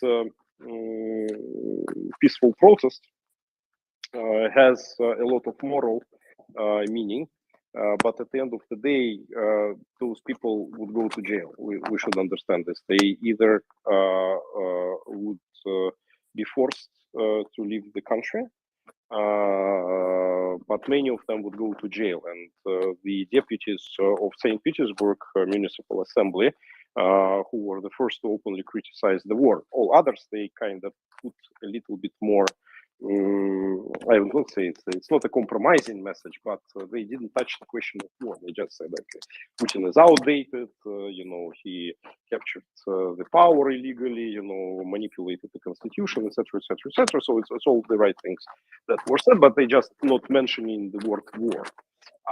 And because of that, there is no criminal offense that they have committed. The St. Petersburg guys, they put it in a very straightforward way that they are against the war, etc., etc., and immediately they all got criminal prosecution opened against all of them. And right now we already have several of the municipal deputies which are already in jail for speaking publicly against this. But in general, I would say again, in Russia, I know several dozen of deputies of different levels who were speaking against the war, and even 4 deputies of the State Duma who, in the very first day of the war, actually said that they never voted for this and that they are against the war. At the time, there was not still this law that prohibits to say the word war. That's why they escaped the criminal prosecution, but we should remember their names. All right. Let's go. Chuck's got a few. Oh, Jason, Chuck, Jason, do you have a quick follow-up, and then we're going to go to Chuck and Victoria? If Chuck has a question, please go for Chuck. Yeah, go ahead, Chuck. Well, thanks, Jason. Hi, Ilya. I understand your aims here, which are absolutely commendable. A lot to achieve it. I have a question that involves you explaining something to us. We've seen with the reverses that Russia has suffered, quite literally the worst military defeats that they have sustained since World War II. At least part of the reason, I think, coming at this as a military man, is that the commander-in-chief of the Russian military, Mr. Putin, he obviously was not adequately informed on the capabilities of his army.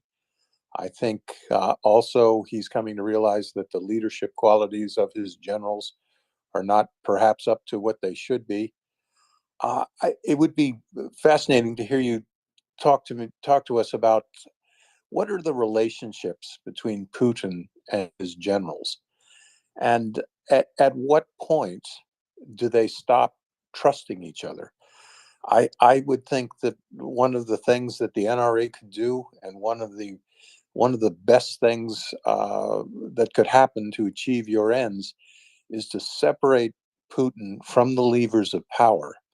And one of the ways to do that, I would think, is to drive a wedge between him and the military, and drive a wedge between Putin and the security services. And I'd just love to hear your thoughts on that. Thank you. It's brilliant. Look, the Soviet military tradition, that's tradition that was set up by Stalin. It was not like this during Tsar Russian Empire, where the military were the elites, the elite of the society. But Stalin made all the high military command absolutely powerless, and the recruitment process was such that it should be obedient and not so capable people. And that remains to this very day. So Putin's take on his generals is they're absolutely expendable material. And I think that he's right. I think that generals are useless, and it's very hard to find anyone out of them who would be capable of revolting in one way or another. I would say that in terms of military, the most promising segment is the middle level commanders, lieutenants, captains, mayors, those who were actually fighting and who saw how unprepared the army was and who feel right now betrayed. And they obviously, they despise Putin from both sides, So there are people who say, we could have crushed Ukrainians, easily, if not this uncapable military command. And the example of, say, Girkin Strelkov, famous guy, is one of such. But also there would be definitely, and there are people, already we see numerous defectors who even left Russia to the West and now publicly speaking about what they saw in the Russian army. They obviously would stand against Putin, asking for democratization of Russia. But still, I don't believe that this process would be massive. The security forces, the situation is better.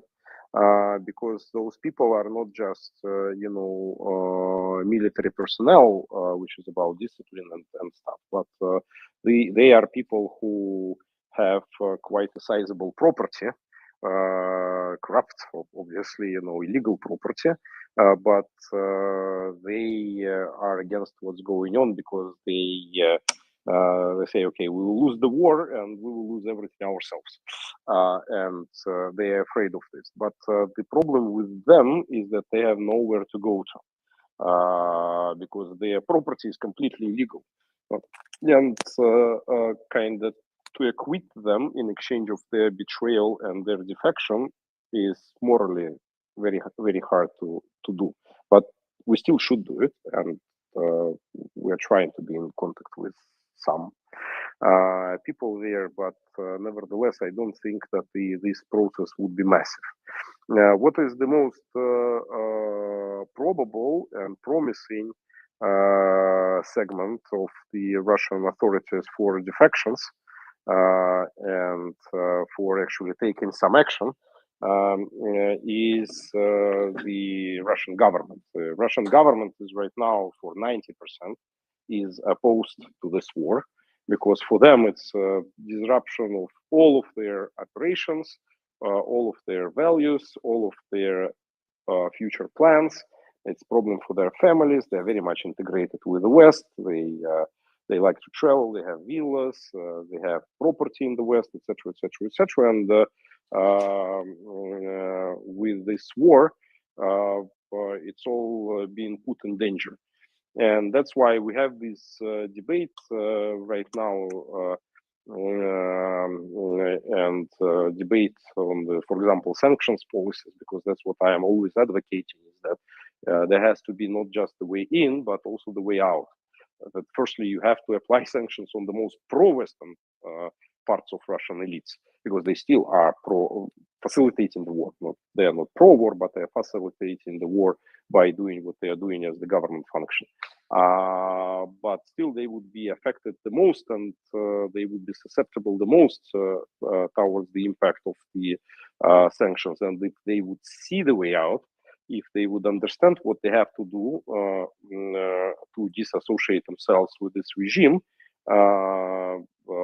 they can actually do it. And I think that's actually where the regime's collapse would come from. Amazing. Victoria, also a Ukrainian voice on our panel, and she's a MriyaReport contributor, has a question as well. Go ahead, Victoria. Yeah, thank you, Joe. And yeah, thank you so much for joining us today. I have a question. Do you think Russia will fight harder to keep Crimea even more than Donbass? Will the Russian people see losing Crimea as a red line for them? Thank you so much. Obviously, the issue of Crimea is very symbolic and very important. And, I would actually, firstly, I think that anyway, Crimea, from the military standpoint, is the last in line to be recaptured. So I think that this Donetsk and Luhansk regions, that would happen before Crimea anyway. So I don't think that this is the question that we would need to be talking in the practical terms. I think that Crimea would be returned to Ukraine more in the peaceful manner after the collapse of the regime in Moscow. But yes, Crimea can be used as the pretext for Putin to use nukes. And I don't think that we should go into that territory and provoke him, because right now Russians who definitely don't like nukes to be used, and this is a major red line, not just for international community, but for Russians as well.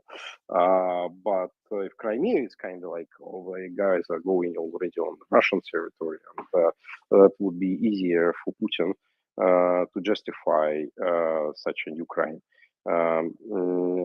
So again, I think that the changes in Moscow, they would come earlier than that. Thank you, Jason, for a follow-up.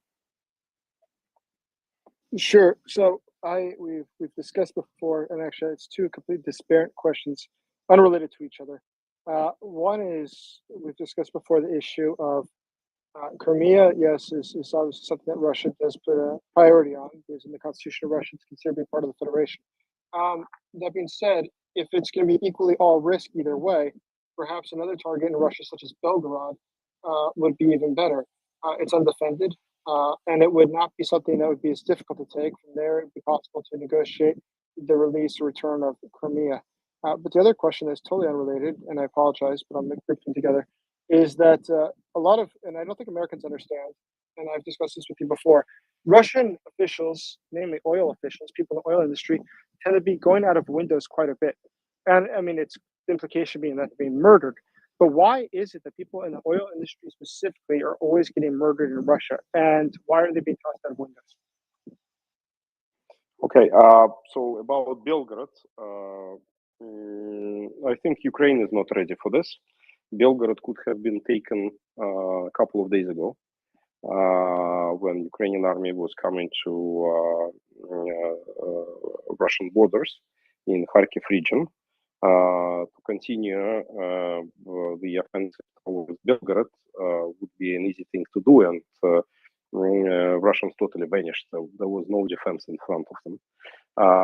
But I don't see any desire, neither in Ukrainian leadership nor in the Ukrainian society, to actually go into Russia. And I think it's actually good. That's for us Russians. I would just, I was actually talking about this for quite some time already inside Ukraine. That guys, if our Free Russia Legion by the time already would have several thousand people, we could have gone to Belgorod. We could have taken Belgorod. For the purpose of overthrowing the regime, Ilya? Yeah, it's for the purpose of demonstrating the power again. The symbolic meaning that in Russia there is a Russian movement who is capable of doing this task, even if we get to Belgorod, stick our flag there and then retreat. Even that would have imagine what a big significance it would be for all of Russians. But no, right now Ukraine does not have this inclination, resolve, and whatever. And I think that at the end of the day, our troops would go directly to Moscow. And in relation to the oil and gas executives, the explanation is pretty simple. There were a lot of shady deals there. The regulations that were installed by Putin inside Gazprom and in general oil and gas industry, it was largely nationalized recently, yes, and so there were a lot of very specific rules that he was putting there. So a lot of those companies, they had their unofficial dealers, resellers, unofficial financial flows that were going to a certain hidden companies in Europe, which allowed them to launder some money and go around all of these regulations. Because of the international sanctions, those schemes now become redundant and risky.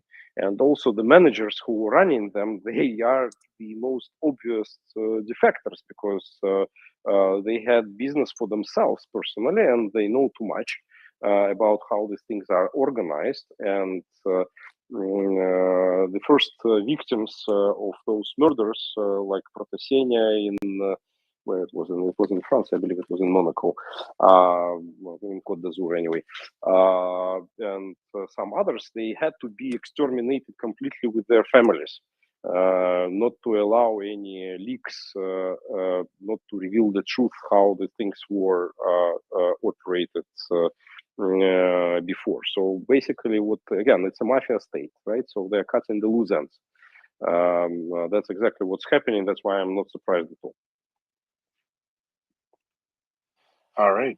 Okay. So I'm still, it seems this, I want to just circle back to the NRA thing. It seems that it's almost like you would have to have a physical revolution of a critical mass of tens of thousands, hundreds of thousands of actual people fighting. Do you think that's even ever possible, honestly? Yes, I do. I do believe in it. I believe in Russian people. I know that Russian people are very slow, and they are very tolerant. But when they start to revolt, I feel no sorry for those who would stand on their way, and it would happen. I think you mean obedient. They're very obedient when you mean Very tolerant. obedient. Yeah. Obedient. Yeah. Yeah. So, because right now their tolerance isn't really showing other people. Yeah, obedient. Yeah. No, fair enough. Chuck, did you? Well, actually, another question I have. What do you think? And this isn't. I'm not trying to be shameless here, but what do you think the role of things like this, MriyaReport, people online, social media, information campaigns? What do you think the effect is? We definitely need the influencers, at least, and you guys are all very distinguished people, audience here, to understand what we are doing. And obviously, when it comes to a very violent and very massive fight, there would be a lot of discussions about what methods are acceptable, what methods are unacceptable, and I am just calling for everyone to understand that there is one war, and it's a real war. It's a war between Putinism, Putin's fascism, Russian fascism, and the rest of the world, and we need to defeat it. And it cannot be defeated without violence. And I want this truth, which is obvious for me, to be disseminated and be carried to all the decision makers, that it's okay to fight. And that's what should be done, and with petitions and peaceful rallies, Gene Sharp type of things, Putin's regime would not be defeated. So if we want to stop this, we want to cut this cancer out of the body of our planet, we need to do it. So if someone said everyone in Ukraine wants to make peace as is, and the right, would you be if they're saying no, you have to fight them? We have to fight them. And that includes you. You would take a Russian life having to defend Ukraine. Absolutely. And it's a question, again, I don't see that fascism has a nationality. I am very much inspired by the example of Willy Brandt, the second chancellor of Germany, who was fighting within the Allied forces against Hitler's army. And he was not fighting with Germans, he was fighting with German fascists. And I am fighting with Russian fascists. And we will kill them. Very deep. Thank you for that. Chuck, did you want to go with the other question? Yes, I did. Thanks, Ilya. It's great to listen to everything you're saying, and your insights are something we don't often get to hear. Again, I'm circling back to the same question, and that is, let's approach it this way. Oil executives seems to be falling off of their yachts. They're winding up hanged in their villas in Spain. They're flying off balconies. Again, I'd like to circle back to the relationship of Putin and the generals that actually put his aggression on the roll, who direct his tanks and his soldiers. And I'm beginning to wonder, with these military failures we've seen in Ukraine, we saw what happened to General Beseda of the 5th Directorate of the FSB, who was essentially in charge of the intelligence product that went on Putin's desk to inform him of sympathetic reception in Ukraine, that the Ukrainians would not fight, that this was going to be a 3 or 4 day operation. General Beseda disappeared into the basement of the Lubyanka. He's almost certainly no longer alive. 150 of his top officers in the 5th Directorate were also arrested and disappeared. They're also probably dead. At what point after this failure will Mr. Putin be looking across the desk at his generals, and someone is going to make someone disappear? At what point do his generals say, I'm not going gently into that good night? And are these people that you could approach? It seems to me that if you are a dictator and you're dictating and suddenly no one follows your orders, and there is a precedent for that in Russian history. We saw that Mr. Gorbachev went to Crimea on vacation and it was over for him. Mr. Khrushchev went to Crimea on vacation and woke up one morning and he was no longer in charge. Could that happen now? Is that something that could happen with Mr. Putin? And would it happen as quickly as it happened to those two other leaders? I think it will happen to Mr. Putin. I think that's exactly what would happen to Mr. Putin, but I don't think it would be done by generals. Again, I am drawing your attention to the other example of other Russian Soviet generals during the 20th century. Remember, there were heroes of the Civil War in 1930s who were thrown to jail by Stalin without any objections on their behalf.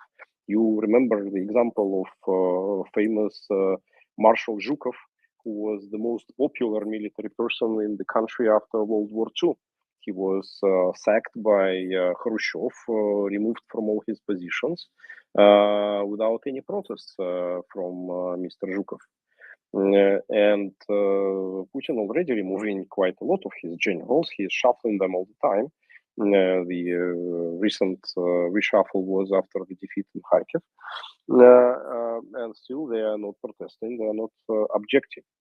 So those who organize those coups that you were talking about, the coup against Gorbachev or the coup against Khrushchev, they were political leadership, not the military leadership. And I think that is the most promising source of such a coup, of such a protest. But also, I think that that's one of the reasons why many people speculate that Putin is not in Moscow, that he is sitting in some bunker in Urals mountains and whatever. I don't believe it, because that would be very dangerous for Putin. If you are sitting in the bunker, somebody has the key from the bunker. And if it is a very remote bunker, somebody can lock you up in that bunker. And I don't think that Putin would take that risk. So Putin is obviously in Moscow, and he's sitting on his usual residence in Novaya Ogareva, next to Moscow. It's fortified enough to protect him, and he's regularly coming to Kremlin in person, and he feels safer this way than by traveling somewhere. That is fascinating, and you are right. The prime movers in each one of those removals were, of course, party bigwigs. I do wonder, though, there are going to be some people who are not willing to go off the balcony. I do also realize that every time someone goes off the balcony, Mr. Putin has to reach deeper onto the bench. And the people who replace those he's purged, they will tend to be less and less capable. I am thinking. I'm the sort of person that thinks that human greed is unlimited. And if you stack up enough money, pretty much any human will do anything you ask them to do. But I do hope for the chance of change that might really come of this, that eventually Mr. Putin is going to find some resistance. And I just hope as the war continues to go more badly for him, that eventually some of the responsibility for the war, for the crimes, and more importantly for the Russian people, the fact that their sons are being wasted in a war of aggression, in a war against what should be a nation that's close to Russia, the near abroad, what was once a fraternal socialist country. at what point do you see that Mr. Putin will be held responsible for these things? And I don't necessarily mean judged judicially. I hope and pray that that happens. But at what point politically do you think the Russian people might start to think that our leader is not really up to this task? You know, we had in our history one brilliant revolutionary, Vladimir Lenin, and he formulated the conditions for the revolution, for the revolutionary changes. And the formula is that those at the bottom should not be willing, those at the top should not be capable, and it should be a political alternative. Usually people, they understand first two, but they do not recognize the necessity of the third one, of those prerequisites. We need to construct an alternative because the situation is very rapidly developing in the to the moment when the bottom would not be willing and the top would not be capable. It's already not so capable, as we see now. But the political alternative is the key. For people to organize a revolt, they need to understand whom they would join. They need to understand what would be the day after. They need to see their personal future. And they cannot just jump blindly. And to construct this political alternative is something that we really need at the moment, and it's something that I am personally working on at the moment. It has to be a sort of, I don't know, a transitional government of Russia, a transitional authority. It has to be a recognized international body so that people will see, okay, if we join them, we'll be safe. Because with Putin, we are not safe. But right now, when they just see that we are not safe, but if they don't see whom they could join, they would not move because it's too dangerous. The danger from Putin is obvious. The danger which is coming from the other side is not so obvious. And the positive thinking is not there. It has to be created. I'm an old enough fighter to have actually made myself conversant in dialectical materialism. And in my day, SEAL officers did read Lenin and Mao and Guevara, and we tried to understand the mechanisms by which revolutions unfold. And I always found Marx, believe it or not, I found him a great tool to examine political conditions, no matter where they occurred. Yeah, I'm not sure that I know how you would address the Russian people. One of the things that Marx, of course, said, and Lenin as well, that the political information available to the would-be revolutionist, that has to be shaped. And how do you think you're doing? I fully agree with what you are saying, but the first and primary target audience, as I said, I think should be elites and quite a limited circle of revolutionaries. These are the two target audience that we need to talk with, and then we should talk to the general population. General population should not be resistant to the change, and primary objective for this in Russia, that they should understand that we are not calling them to return to 90s, to the Yeltsin's era, because this is something that they really don't want. They associate chaos and poverty with it, and they need to understand prosperity and wealth with the change. They should put high hopes with the change, and the further the situation develops, and it's developing in Russia in the negative way, and with all the sanctions and the pressure and the economic difficulties, it would be easier to present them with a brighter future. But nevertheless, the agents of change is the elites and those revolutionaries, and they are the primary audiences. Absolutely, that is terrific, and I do think you'll get the most bang for the buck and the most lift for the project by making by influencing the influencers as you're doing, and it's a commendable job you're doing. And Ilya, sorry to interrupt. Ilya, a lot of people at the beginning, talking heads, Russia experts, said the elites, you know, if you push them, nothing's going to happen. You can only if the Siloviki are influenced will Putin fall or the regime fall. So are you saying that the elites are as important as some people speculated from the beginning? I don't think that Siloviki are that important as people anticipate them to be. Why would you think that the situation within the security establishment, internal security, I mean FSB, is somehow dramatically better than it is with the military? It's the same fake thing. You know, they are powerful when they're authorized to do their crimes, when they feel that they are protected, that they are backed by the top guy.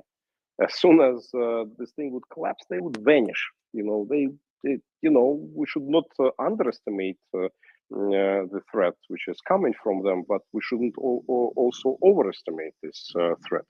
There are no geniuses, and that's why I think that again we should more think about people with political and economical influence, because they are more agile and they are more susceptible for the change, and they have something to lose, you know. So they for them it would be easier to sacrifice part to stay with the rest. And that's why I think that within the elites, these are more important people than Siloviki or military. Siloviki is more important than the military. Military is the less important. Siloviki is more important, but overarching importance is with the government and with the large businesses. Ilya, how do you? I'm sorry. Go ahead. Yeah, Ilya, how do you network those influencers? How do you keep them together, and more importantly, how do you protect them from Putin's wrath? Protect them from Putin's wrath is impossible, and that's exactly what I was saying. That they feel the danger that is coming from Putin, but we should create an alternative danger. So they should be fear of our wrath, not just Putin's wrath. And that they should be That's great. they should be they should need be to spread the risk. Yeah, they should be choosing between the two. But the main influencing lever, so to say, is the sanctions. Because and what about tourist tourist ban? Tourist ban it's more for lower circles, for the middle class, but not for the upper class. But for the upper class, sanctions are very sensitive. The problem with sanctions right now is, as I said, that they have no way out. They theoretically have, and we even have a policy paper drafted in this international sanctions group. So how to avoid sanctions, what to do when you are under sanctions, to get yourself off this hook. But so far it's not being implemented because it's unpopular. It's unpopular both in Ukraine. It would be unpopular in the West to lift somebody of the sanction list. But I think that that needs to be done, because they should see this alternative. They should see that this is the safety net. These are the people who are making the decisions. These are the people who can fix the problem for them, and they should attach themselves to those who are fixing the problem. And So there are dozens of Russian oligarchs who are already willing to, and there are even people who are very top, and very close to Putin, who are willing to defect. But right now there is no mechanism for this. Yeah, but they got to do. So let's just do some rapid questions. Yes or no? Maximum pressure on Russia? Yes. Yeah. Tourist ban sanctions keep going hard? Yes.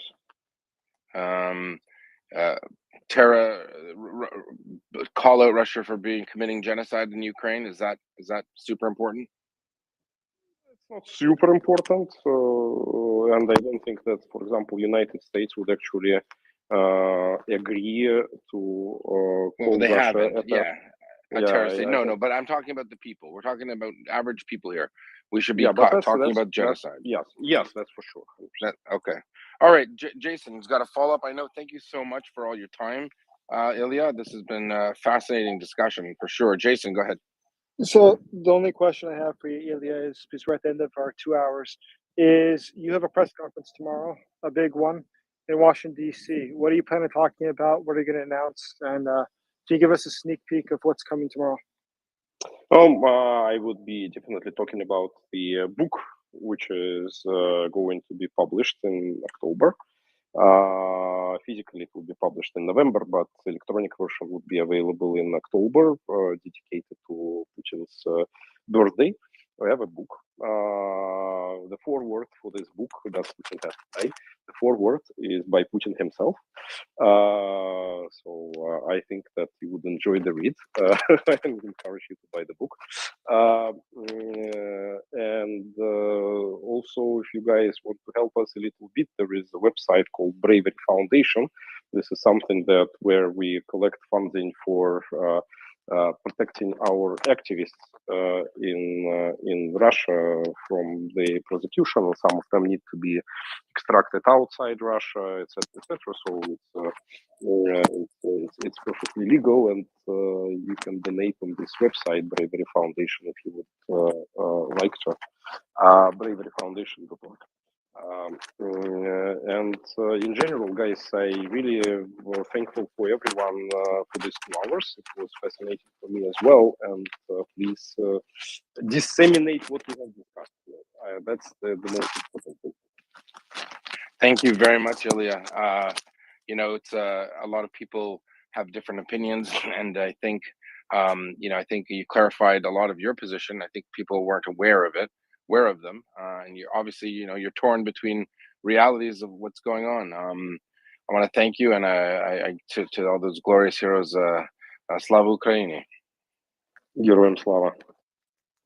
Thank you so much for coming, Ilya. Thank you, Jason, and thank you to the Kiev Post for organizing this. This was an interview with Ilya and Ponomarev, and it was it's probably one of the most fascinating we've had. We've had over 50 people trying to come up to the speakers panel. I'm sorry we couldn't get to everyone. We did have some questions that we wanted to ask, and I think if you want to send questions for next time or to get on the speakers panel, we had curated that. So thank you very much to everyone for listening, and do retweet the space. We're going to start rolling into some military updates. There's some rumor mill here coming up with some possible new surrenders. We don't know if it's legit. And Chuck and Jason, I'm not sure if Ilya, I was told a hard 2 hours, and we've gone past it. So I do thank you for your time. 100%. Thank you. Thank you. Thank you. All right. Constantine, Victoria, as our resident Ukrainians on the panel, what do you think? I think hearing someone coming from Russia with such strong views about how to deal with Russia, is that eye-opening for you, Constantine, Victoria? Well, it's not eye-opening for me, not in any way. But I have a lot of Russian friends. I have friends, who from Russia, living in the United States. I have friends who are Russians living in Russia. I have friends who are Ukrainians are living in Russia. And we Ukrainians, we don't say they are. We must kill all the Russians or do something like that. And what he said, if we want to change Russia, we don't want to conquer it or subjugate it. People like this, who can voice, be a voice of reason are important. On the side note, this is quite a I would say it may be quite controversial figure. So I Tell us always why. Tell us why. well, I don't want to. I don't want to jump into this really, but I just want to say it is controversial in Ukraine, and because mostly because of there is a war going on, and it's there is finding someone who is has any sympathy for Russia at the moment is really hard, and uh, that's basically why that's usually the reason. So we're very cautious. I said that at the start, and it still holds true, but what for me, that's my personal opinion, giving them opportunity to show that they can change, they can help, and they can be actually a part of the civilized world, help us help us fight Russians. This is let's try to be open and keep this venue open to those who are willing. And but once again, be careful. We're careful and just keeping the door open. That's my personal opinion. So a lot of Wow. people don't like him, but I think we have to keep the door open, and if it's one of the ways to influence this, to change the outcome, to influence Russian people, well, let's try it. Let's try it. It's not like it's gonna hurt us speaking, right?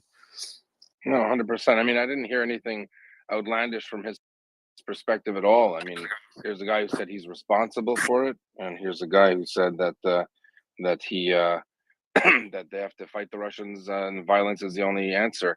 I'm not sure what else he could say, but I could be wrong. I'm open. Listen. Some people felt it was controversial. I will say this from the Western policy point of view. Ilya has done quite a lot, privately and publicly, to communicate.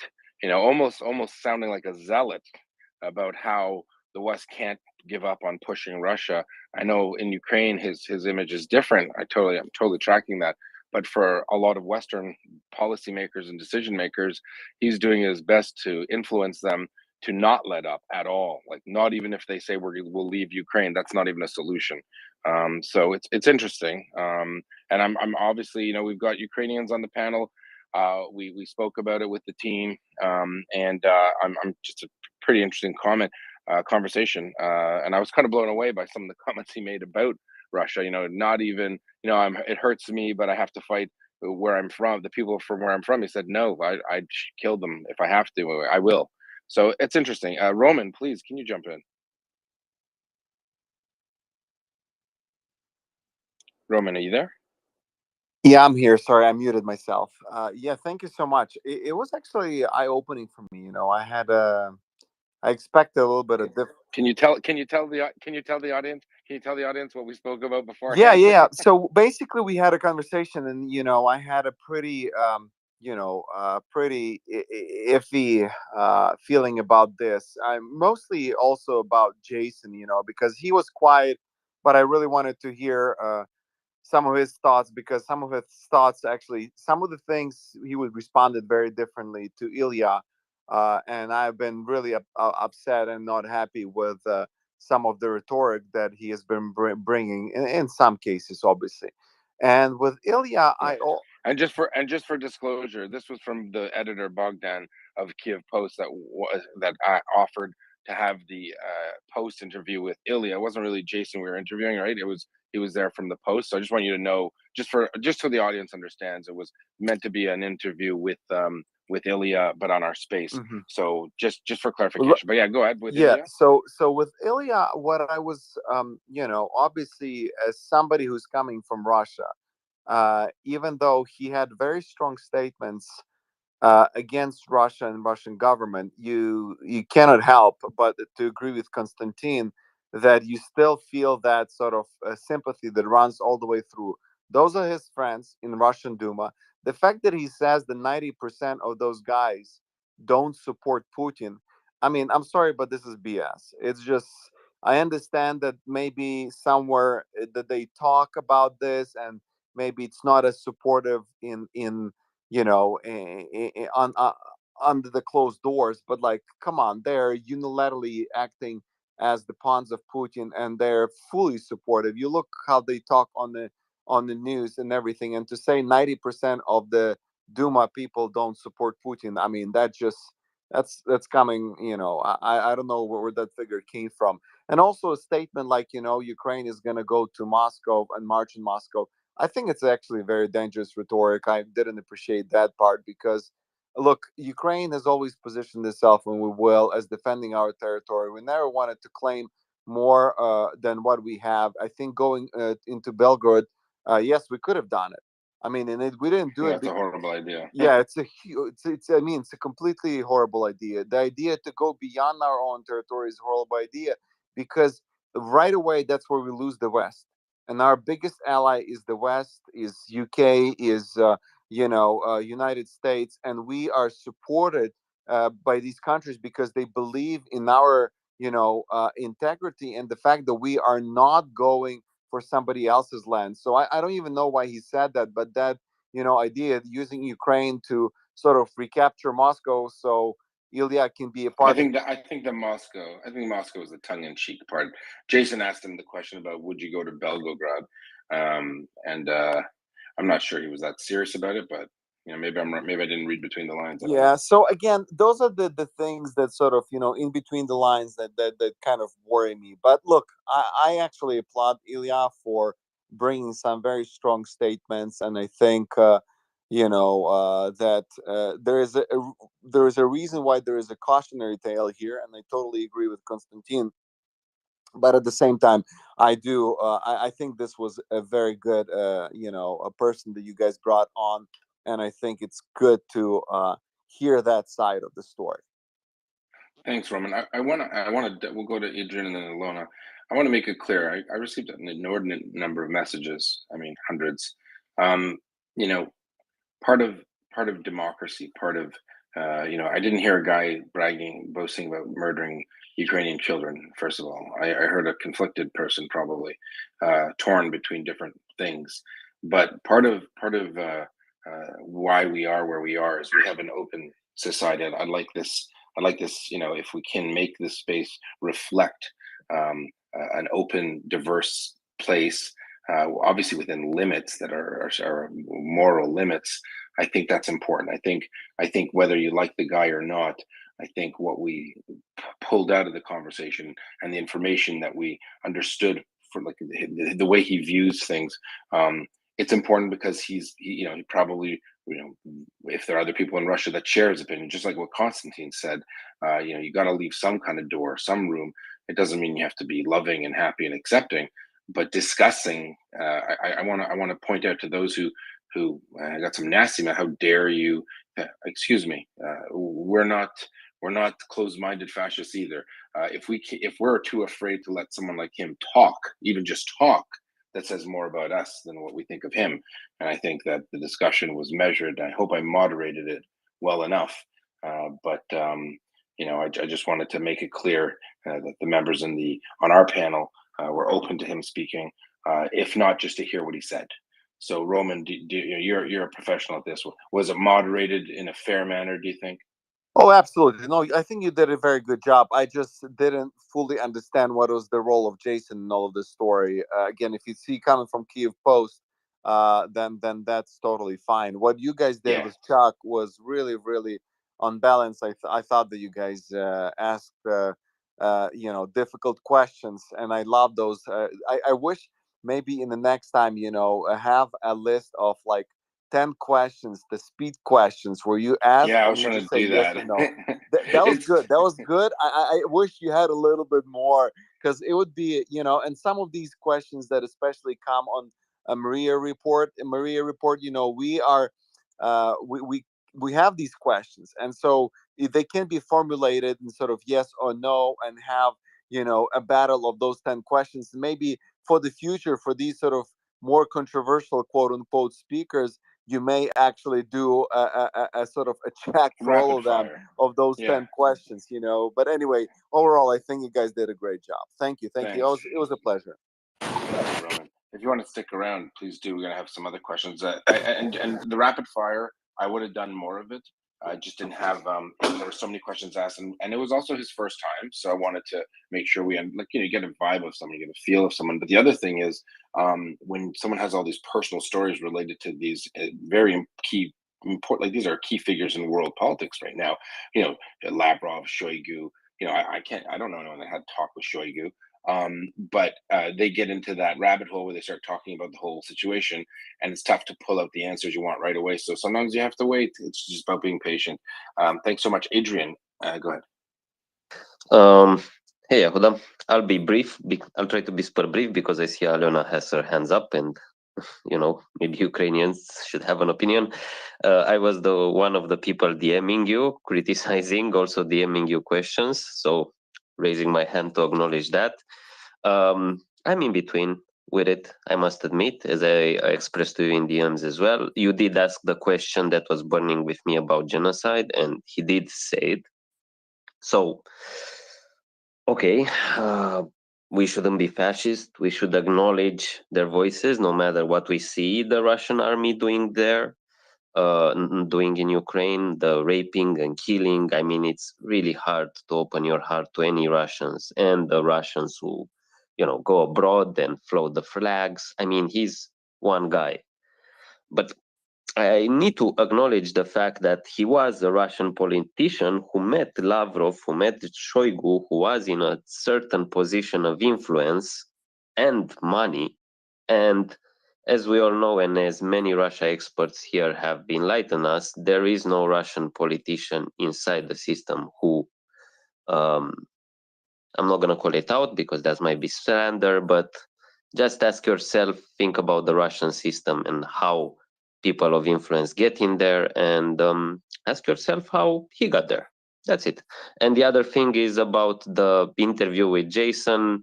I want to, sorry, I might not make friends here, but he held recently a space where he said Putin is gonna nuke Ukraine, and when people wanted to call him out, he basically ignored them or kicked them out. I appreciate MriyaReport for being open to dialogue and letting voices speak, but he's a voice that doesn't let other voices speak and makes inflammatory statements that are not okay. And with that, I'll defer to Alona. Yeah, no, I just for the record, it's not about Jason. It's not about what he did with another space. Let's be grown up. It's about Kiev Post. It's an actual publication, and they said that he would come with Ilya. I didn't ask for it. I don't have any say in it. So let's just. I don't want to get into the rabbit hole about other people's spaces and stuff like that. The key is, I think that was a fair chance to hear a unique perspective on the matter. Yes, you're right. Russian politicians are all on the hook, and they're all doing that stuff, from what I know. But would I rather have him speaking out against Russia and telling people that he was a part of the system and he knows how bad it is? Yeah, I think it's a super important story to tell. It's a super important cautionary tale. Yeah, that's my take on it. Alona. Hey everyone. I am not sure I will be allowed to kind of complete my statement, but it's not, and I want to emphasize that this is not personal, because it's well, Jason is not a person who knows me personally enough to for things to be personal, but I have to say it. A so-called reporter who is abusive to a Ukrainian woman, who is myself, should not be platformed. There is no excuse for this. And so Jason literally told me, and the reason was, again, as Adrian mentioned, this nuclear hysteria. He told me that I was not Ukrainian.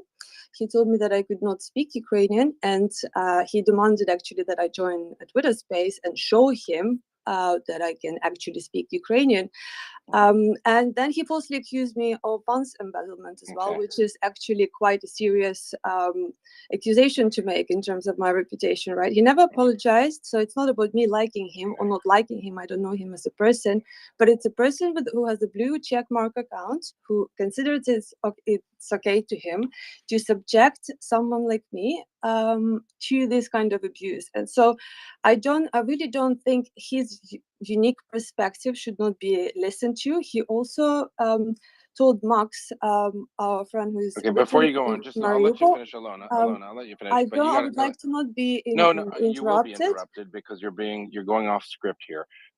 We asked about Ilya, the conversation. I know you don't like Jason, but you have to respect that no one here cares about your fight with Jason or outside of what happened. I mean, I care. I didn't like what happened, but I want to clarify something. The other fellow named Spook is the person that made that call out, and Jason joined him. I told Jason that was a very bad move. You shouldn't associate with that guy. He's not a good guy, and he said horrible things about you, and he made misogynistic comments. So please don't start with the don't speak over me. You're going to give a rant for as long as you want. That's not how it works. Have some respect for the decorum of the room.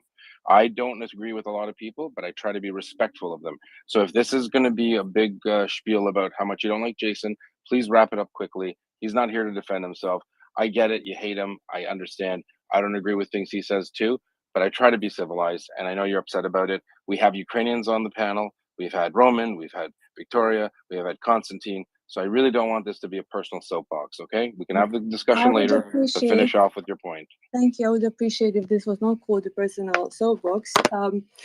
It's not as I mentioned in the beginning, it's not a personal thing. So the same person told Max, who's originally from Mariupol, that he is a thief and a crook and a fake account. And he also tried to dox him in public, which is actually illegal. And there is zero justification for platforming a person who considers it absolutely okay to bully Ukrainians in the midst of the genocide when we call him out and pushing Russian propaganda. It's very subtle. Okay. It's something that sometimes people cannot pick up on, but I am appalled that this person has been platformed. It's completely unacceptable. So Okay. it's Is not there about me anything else hating about him. Ilya? It's about him. My name is Alona, not Alina. And Said Alona. it's Okay. not about All right. him, me hating him. All right. I'm not going to listen. Don't play with me. I called you Alona. I apologize if I mispronounced your name. I'm asking you, do you have any comments to make about Ilya? We're having a conversation about a very controversial figure in Ukraine, and I don't want you to turn this into a conversation about your relation or your experiences with Jason. He wasn't platformed. He was asking questions. So let's be, I'm going to give you one more opportunity. We got Chuck here that wants to jump in. We have other people that want to talk, Alona. So do you have anything to say about Ilya? We understand Jason is a very bad man to you. I get it. And you don't like him. And it's not personal, but whatever. Is there anything about Ilya? Can we get to that interview? We just spoke for 2 hours. There are a ton of people that want to come up to talk about it. Can you talk about that? So when you say it's disrespectful, I don't feel like I'm the person who's being disrespectful here, and so I feel like it's not a rant. It's it's quite a fair comment, and I think that the inability to kind of adjust your perspective or your behavior on the basis of being presented with information like that, to me is really concerning, because it's not about myself. I'm not a self-obsessed person, but I feel like if this person is treating me like that, he is definitely, I can guarantee you, treating other Ukrainians like that. And if we tolerate that, then we should not be surprised when Russia invades Ukraine and there is like not enough reaction from the world, because if we tolerate smaller things like that, we should not be shocked when people get away with bigger injustices. Okay. All right. Well, we'll leave that as a comment. Thank you. And Chuck, and then King and Leon. Yeah, I just wanted to. I'll drag it back to the center here again. We had a really amazing opportunity this evening talking to Ilya, who regardless of what you might think of him personally, I think it was a very legitimate comment. Look, he is someone who enriched himself in the system, became quite wealthy in the system, offered some insights into the leaderships and personalities that I don't think we could get any other place. He's also a person that has taken an extremely brave, I might even say suicidal, stand, associating himself with the NRA. Look, for me, the jury's still out on the NRA. Ilya's a very intelligent man. We asked some difficult questions. I wasn't surprised to hear an intelligent man the way he answered a tough question. There are no answers for some of them. He's gathering influencers within Putin regime to try to affect change. We've seen these guys flying off balconies. There was no answer on how do you pull these people together. There was no answer on at what point is Putin going to look across the table, decide to push the button under his desk, and have his goons drag the guy out. When will that button not work anymore? I mean, we didn't get an answer on that. That's okay. That's okay. We differ here in our opinions. Look, I know Jason. I count him as a friend. I'm not here to defend anything he's said or not said. As a friend, I don't. I look. I don't think Mr. Putin is going to push the nuclear button. I think that he's a smart enough person to understand that there are no tactical nuclear weapons. There aren't. You pop a nuke off somewhere and you'll get a strategic response. You'll get a strategic response. Russia is a former great power. Every single United States Ohio class submarine is the third largest nuclear power in the world. The world. They can strike with impunity. Okay, Mr. Putin isn't going to do that. He nukes, first of all, Kiev, Ukraine offers no strategic targets. What's he going to hit? He can hit Kyiv, and what will he get? He'll get to annihilate 1 million people. How is that going to advance his cause? Yeah, I think we all know there are no nukes. There are no nukes in here. I mean, the Russians, and I doubt even their nukes work. To be honest with you, maybe their ICBMs don't even work. Who knows? It's a bit of a laugh. I agree, but to circle back, look, there's a lot of rooms for a lot of opinions in the Mriya and the report here. We don't always have to agree. I like to think that we don't censor anybody here, and their opinions and the information they offer. Look, you can judge that at home, right? You can decide. Well, I've read a lot about this, and I don't agree. I think everyone is welcome to speak here, always. I mean, Can I just add a small I've comment? endured people calling me a lizard person, I baby am called many sacrificing. I've been called, all sorts of racist, horrible things, and you know what? It's water off my back. But I think that giving, even if I don't like what he said, and some of it I didn't like, some of it I agreed with. There's no reason not. I mean, we're talking about I'm sorry democracy. to We're talking interrupt, about but there is okay. a reason to So not that's platform a yeah. person. Okay, that's just unacceptable, and you should know better. I think that because we believe in the values that we're defending, the values that we believe in, are these values of freedom of expression and the freedom to disagree with the person, especially if he has despicable views. We should hear about them so we can talk about them. To pretend they don't exist is talking in an echo chamber, and I'm a little surprised by the amount of people. Not too many, but I'm surprised by the amount of people who are saying that, how dare we let him? I'm appalled by. Come on, we're adults here. He wasn't foaming at the mouth talking about eating babies, for God's sakes. You don't like his perspective. He has a different, maybe you don't trust him. Maybe you don't think he's really supporting Ukraine. Maybe he just wants to go back to Russia. These are all fair comments to make.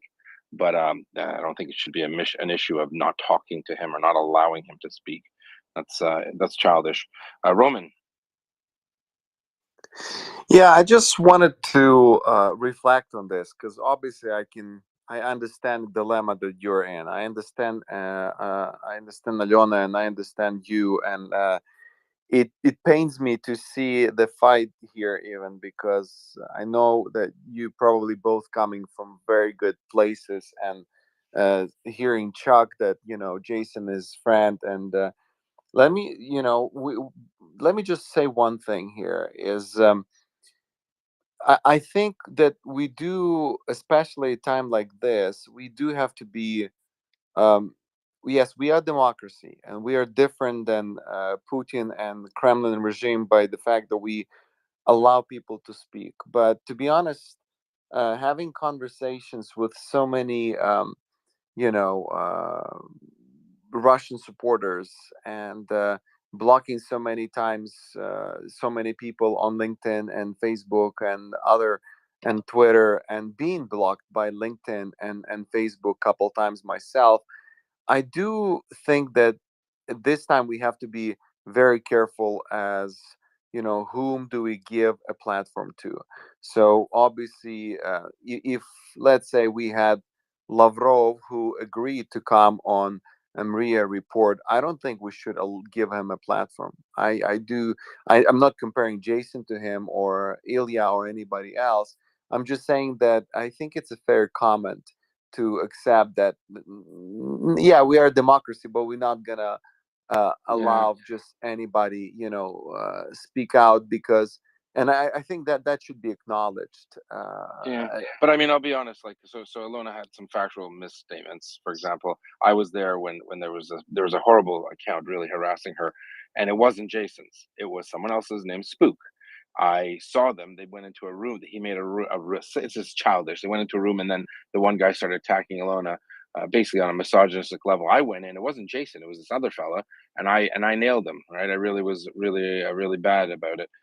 But if she came in here to talk about platforming, Jason wasn't speaking. He asked Yeah, 5 yeah, questions. Come on, that's it right. wasn't about Jason. That's right. Give me a break. That's right. And when you come into a room of adults where we're talking about a very controversial, unique figure in Ukraine, this Ilya, and you go on for, and I counted with 2.5 minutes about what Jason did to you and how he said this and how he was mean to you and how he was rude.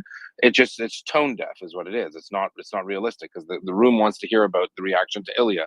So I was trying to be polite. I messaged her. She was upset about it before. I said, call me. She didn't want to call me. So, I can only do so much. I'm glad you recognize that we're obviously coming from good places. I don't have to agree with people to give a platform for Ilya to speak. And I don't think on balance what he said, again, I don't have to agree with everyone, but it's important. These are narratives out there, and you're lying to yourself if you think that you need to limit a narrative because somehow it would be problematic for you. I don't think that's the right step. And in fact, I prefer, I get in trouble a lot of times, Roman, you're not here. I get a lot of anti-Semitism, and people ask me, why do I Sure. tolerate it? And I say, you know why? Because it's actually a teaching moment. It's a teachable moment. People get to see just how bizarre those views are. I don't think I've converted any racists. I'm not Yeah. and they're not going to be at my synagogue this Saturday for sure. But I didn't run away from it. I didn't hide from it. I didn't say you're and that's how bad ideas get cleaned with sunlight. That's all. And Yeah, I hope. yeah, that's a very fair assessment, and I maybe you're just a little bit more tolerant than I am, or than Alona or somebody else. But I really appreciate that you also, I mean, raise some points about Ilya that I take it for granted. I mean, he's the only one out of 400 plus people that actually voiced it out. Yes, he probably got to that place in a dirty way, because again, you cannot just get into politics in Russia just like that. There was obviously there should have been something, but hey, it doesn't. You're right. I mean, we have to recognize people also for some of the braveries and things that they do, risking their lives and lives of the loved ones. And I think that's fair. Thank you. No worries. Yeah, it's you can't always have it the way you want it. We try to make the best of it. The Kiev Post, I do respect. I know there's a fight and all that jazz. But at the end of the day, we're in it to win it. We need all the support we can get. Ukraine's not going to, Ukraine needs everything from everyone. I wish it wasn't the case, but that's how it is. I don't know who was next. I'm sorry, Victoria. Did you want to chime in there, or do you want to go to? Was it Leon and King? Leon first, and then we'll go to Leonard. Sorry, Leonard. Thank you, Yehuda. Yeah, I just wanted to kind of refer to what Roman had said, and I think it's perfectly acceptable to have someone like was just on Ilya, and he obviously has some incredibly unique ability to give us insight in terms of what has been unfolding in the Kremlin, not just in the last 6 months, but well before that. I think it would have been really useful to ask him this question. I want to ask him and just put it out there, and hopefully maybe he comes on again and we can explore it a bit. But his reference that he was the only one who voted in the Duma against the the annexation of Crimea by about a 445 to 1. I want to ask him about Boris Nemtsov, because Boris Nemtsov was obviously in the Duma at the same time, casting the same vote. And he, notwithstanding that, Ilya was the only one out of that large number who voted in opposition. And I think that what Roman had referenced in terms of why one person would take that stance, I think there's all kinds of light that could be shed upon that, and that perhaps Ilya could have enlightened us a bit on. And the fact of the matter is that Boris Nemtsov was literally shot in the head outside the Duma 1 year, 1 month, and 1 day after that very vote. So it would be extremely relevant, I think, to see what kind of in Ilya's mind led up to that. And also the excellent question you raised with respect to Bureau 15 of the FSB and the 150 some odd Russian agents, if you will, who have been disappeared. And really, Ilya didn't make any comment upon that whatsoever. That and the NRA. The NRA is an unfortunately named acronym in terms of the North American spin-offs from that.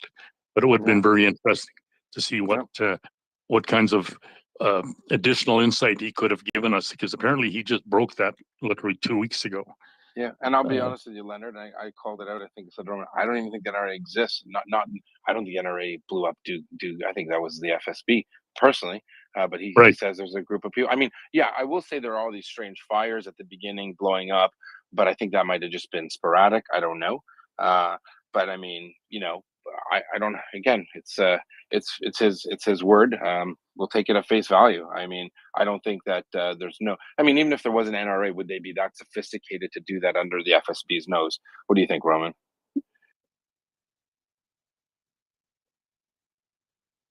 Your mic's Look, muted. this is. I thought about that. I thought about that so many times, and I personally, okay, this is my honest opinion. I don't believe that that's the case. That's my personal Like that the opinion. NRA could do this. Maybe That's something correct. exists, but yeah, I mean, it's Yes, just there could it's be just some too sophisticated. That's right. There could be some resistance. There could be some. But I definitely don't believe this is NRA as acting. It's just FSB written all over the place over this case. But it's just in general, I think that's more of a myth that helps to build Russian image. And this is going something that I mentioned earlier about Ilya. He's coming from Russia. I mean, and there is no former Russian politician. Maybe, I don't know. There could be 1 in 1,000. You have to give some option for person to change, but that influence is there, and he will be building this sort of case of a good Russia, as if there's this freedom fighters. The 90% of Duma people oppose Putin and things like that. I've seen too much of the Russians and what Russians doing, and the same goes with the soldiers. These Russian soldiers, when they're captured, suddenly they're all like, "Oh, we don't know what we're doing here. We just came here because we were forced to. This was not our doing." But when they are not captured, they suddenly turn into these maniacs and terrorists and people who castrate Ukrainian soldiers and kill and rape women. I mean, that's really hard for me to reconcile the two. That's why I just don't think. I think it's not the case. I'm going to say something real quick. Someone was asking me how it would feel to listen to that. I once, let's say he was really bad, right? Just everything's bad. I remember maybe as a teenager, watching a video for like a documentary while the person was still alive of like a secretary or someone of Hitler, and she was all dressed nice, and she was in her 90s, and this is in the 80s or something, and or whatever, and And I remembered being grossed out because she was talking about, oh, and he was Vera would say hello, Greta, and say, and talking about him in a humanizing way, and it repelled me. And I didn't know if I wanted to hate this person talking in this documentary, but I was drawn to because I wanted to hear, just for my own knowledge, I wanted to hear what that person had to say about that figure. You know what I mean? So it's almost like, I think we're sometimes, you're right about the tolerance and patience. Maybe we're sometimes too upset about something to be able to glean the knowledge from it. Like the fact that the guys talked to Shoigu and Putin in person, that's interesting to me. It doesn't mean I have to agree with everything the person says, though. And that's the part that I actually liked. That was especially the part that I like. That first question was about, hey, you talk to these people, what do you think ran through their brain? What's this and this? I actually really, that's the kind of conversation that I would like to hear more of him, of that personal, intimate knowledge. But I don't appreciate when he goes and says the 90% of Russian Duma people oppose Putin. And we spoke for 2 hours, though. Think about it, right? 2 hours. Like, I'm not gonna lie to you. When he said about Lavrov, I had a visceral reaction. I'm like, I don't care. I don't care about his fucking. Oh, pardon me. I don't care about his damn guitar. That's right. But that's exactly right. That was, that humanization of somebody who has done so much evil. That's a perfect example that you brought about the secretary of Hitler. That's just exactly that, and it didn't strike a good accord with me.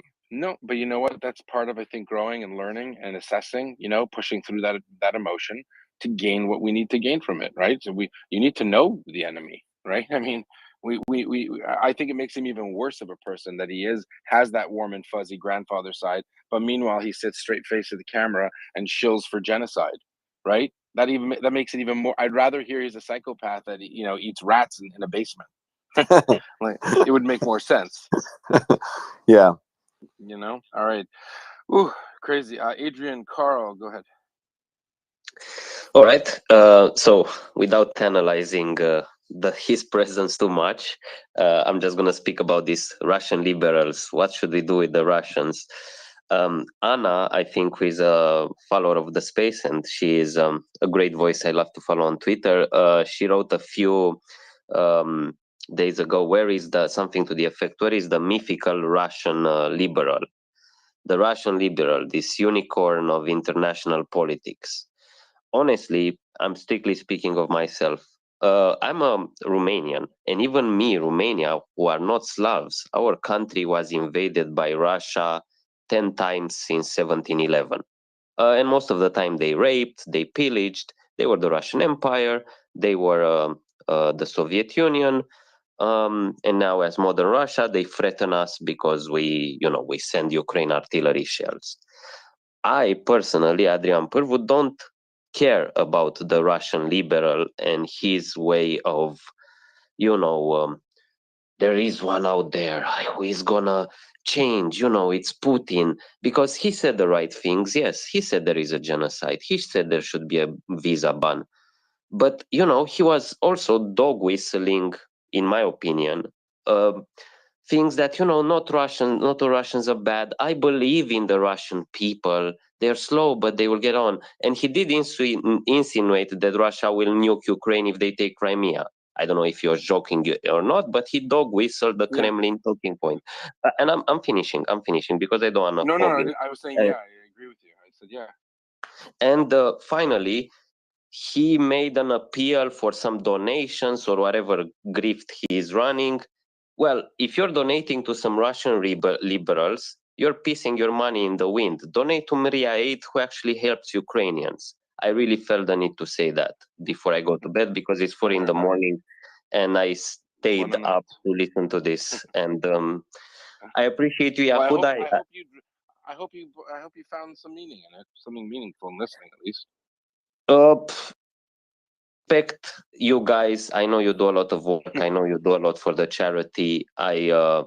I respect MriyaReport, and I respect you, Yahuda, and I respect Axel and the other guys. I speak with some of you in the back channels. I understand where you're coming from and your intention and what you're doing, but I found zero meaning in this man being here, and especially in the formula with Jason Jen Smart. I'm sorry. This was one of the most disappointing things for me. I'm just saying it as a personal opinion. That's it. And I hope I'll be allowed to speak in the future. And no one will ban you for a contrary opinion, because that's just not normal. Yeah, Thank you I for just sharing. felt the need to express it. That's it. No Thank you. worries. And thank you for that's letting fine. me speak. Good night, guys. It's our pleasure. Have a good night. Victoria, you wanted to jump in. Yeah, hi, hi. I just wanted to say, Alona, I'm really sorry that I'm not sure what happened between you and Jason. I get it. I don't know, but I'm sorry that this interview is not about you or me or Joe or anyone else. So, if you want to chat with me as a Ukrainian to Ukrainian, please, I'm ready to listen to you. But just in general, I thought it was a wonderful interview. Honestly, like he answered a lot of questions that I would have for him, and I know it's controversial, and I know a lot of I know how Ukrainian people feel about him, and I get it. And as a Ukrainian, I guess every cell of my body is going against trust in Russian people. But I can just say that it takes a lot of bravery to do what he did. You know, I agree. I would agree with Roman that he was one of like 100 people who went against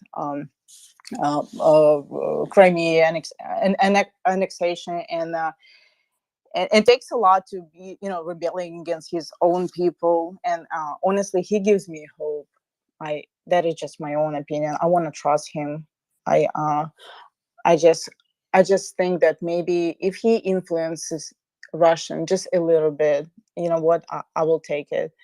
And also, I got some DMs people saying that why did we let him on? And I do believe that we should listen to any opinion. We should let any person on, because how we just say that Russians are so brainwashed, and then they cannot. I believe that being brainwashed, it's an ability to analyze information we observe. So I do believe that we have to be able, any person on, and then it's up to us what we believe after all. Thank you. Thank you for that. I know Max wanted to jump in because he was up before, so I'm just gonna get it out of the way because we're gonna roll on to some other stuff and some military updates. But Max, I don't know you, but apparently you have something to say. Go for it. Hello. I raised this question before, and I have this question again. So I'm a Ukrainian myself, and it is really sickening to see that you guys who are supposedly pro-Ukrainian, you bring up so-called good Russian, which is in and out on itself, is an anti-Ukrainian statement. However, I'm reading this interview with Ilya from 2014, and he calls for referendum in Crimea. So you are saying he was against it. Over here, he says that it should be perfectly legit. For the revolution of dignity, he calls us Nazis. And in the same interview, he calls uprisings, so like the so-called Lugansk People Republic, Donetsk People Republic, he calls them uprisings. Okay, so let's address the first couple of things you said. Number one, you said supposedly pro-Ukrainian, so that's a big serious no-no. You're saying that to Ukrainian people right now, so I think that's a little strange. You can have your opinion. Yeah, I don't think Max, I think that's an overstatement. Sorry for interrupting, but I mean, I've known some of these guys on the personal basis and spoke to them.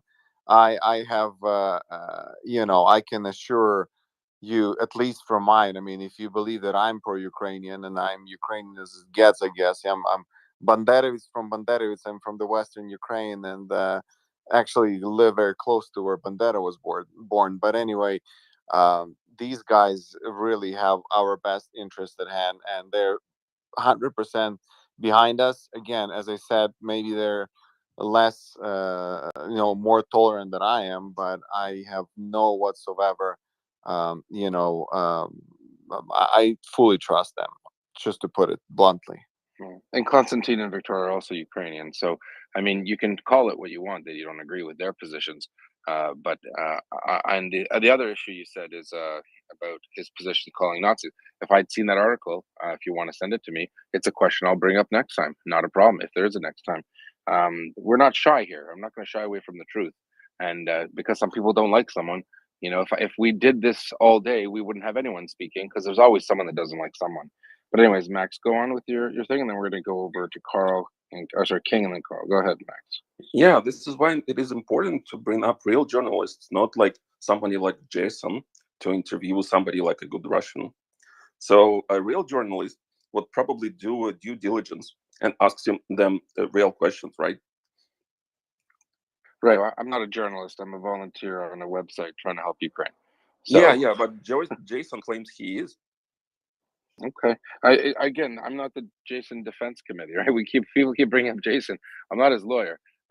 He came from the Kiev Post, so we've addressed that. I appreciate your point of view. If you want to send me an article, I'd love to read it. No problem. And we've had King up for a while. King, Carl, and Albert. Hey, honestly, most of what I had to say is redundant. I think you actually said most of what I was thinking, Chuck. Like, I agree. I think it's good to have people you don't agree with, so you don't have an echo chamber, especially because, you know, like you look at what was happening in the days right before February 24th, and so many people, like, not just like people like us on Twitter, but like people in, you know, foreign ministries and in presidential administrations in places like France and Germany and other countries were saying, "Oh no, Putin will never invade. That will never happen.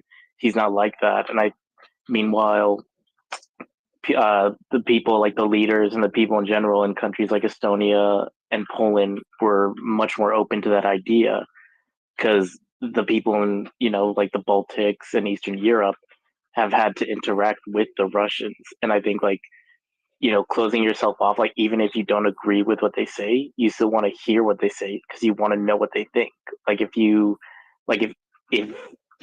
ever had the chance to have like Igor Gherkin on, I think it would be awesome to have him on, not because, you know, like he would say anything that we would agree with, but because you'd want to see like what guys like that think. Because otherwise, if you just close them off and you don't know what they're thinking, then you're gonna be surprised when stuff like what happened on February 24th occurs, and you're gonna be like, "How did this happen? Like, I never thought they were gonna do this." And it's like, well, yeah, because you're not listening. Like, if you had just listened to like what Putin was saying about in Ukraine like 6 months ago, this wouldn't have been a shock, but it was. Also, is there I think I missed it. Where do we like post questions if that like you can ask the guest?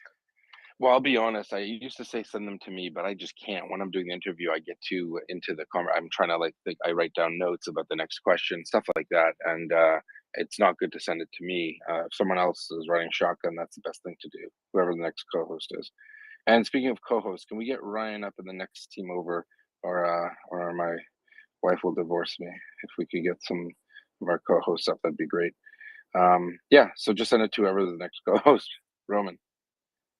Yeah, just thank you for hosting this. You got a lot of fire today from trying to do, you know, something, and I do understand both sides. I understand Max, I understand Alona, I understand Adrian, but I also understand you.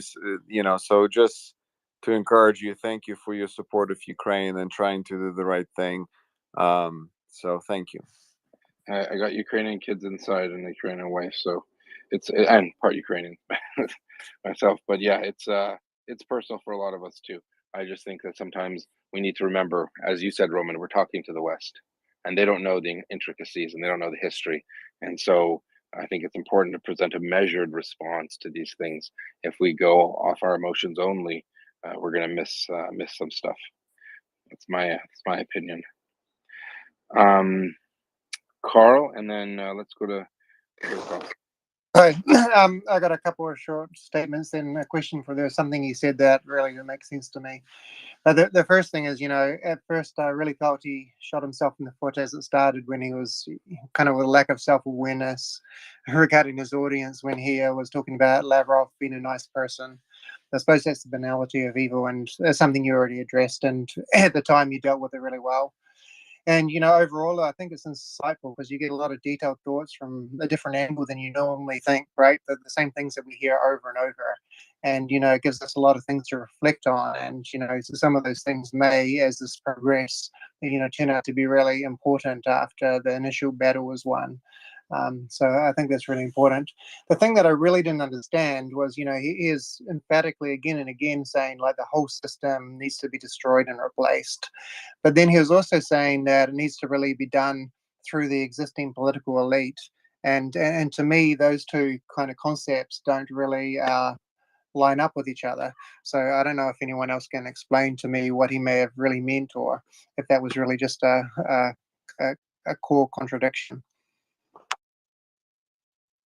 Yeah, you know what? Listen, it's tough to, I'm gonna have to think about all the answers. Some of them threw me off. I think you heard me just, either his comments about, like going to war with Russia and invading it, and then, just everything. So, I drew away a person with a lot of internal conflict, I would assume, because he's torn.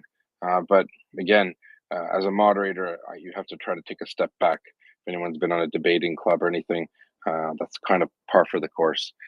So again, I'm sorry if I couldn't get more into the more detailed questions, but that's what it is.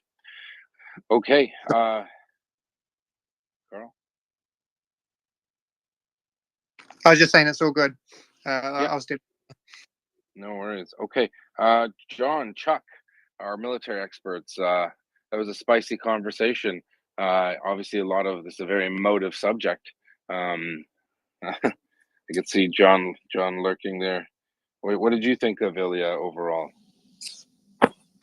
I only caught the very last bit of it, so I got no comment.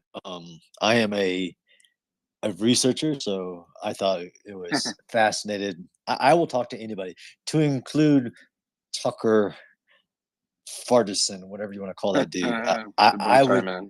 I would have that guy in here just to one. You got to have some cojones to be in here with a group of 2,000 people and stand up for and say and be willing to take shots. And I am a researcher. I want the viewpoints of as many people as I can, even if we thought these dudes or that dude was the enemy of your enemy, then it's your friend. No matter what, you're going to get access to information and to people that have different backgrounds, experiences, information. And like you said, the reason we come to this space every day is in the pursuit of Ukrainian victory. 100%. I absolutely go ahead, agree Chuck. with you. Yeah, I absolutely agree with you, John. It's I say this all the time, and I know the listeners are sophisticated people, and I will listen to anybody, and I listen to what they say, and I listen to what they don't say, and I constantly, the subtitle that is running in my brain constantly when I'm listening to someone, especially someone like Ilya, who is going to be controversial on his face, I ask myself, what does he want me to think? What is he trying to convince me of? What is he not saying? There were some things that he really couldn't say, but things that, look, I noticed too. He wants to inflect change by dealing with the same people that have essentially not only tried to rape Ukraine, a rape that I hope the world has interrupted, but look, these oligarchs, they raped Russia too. The natural resources of the Russian people belong to the sovereign nation, at least on paper and at least according to their constitution. Well, look, it was pointed out more than once.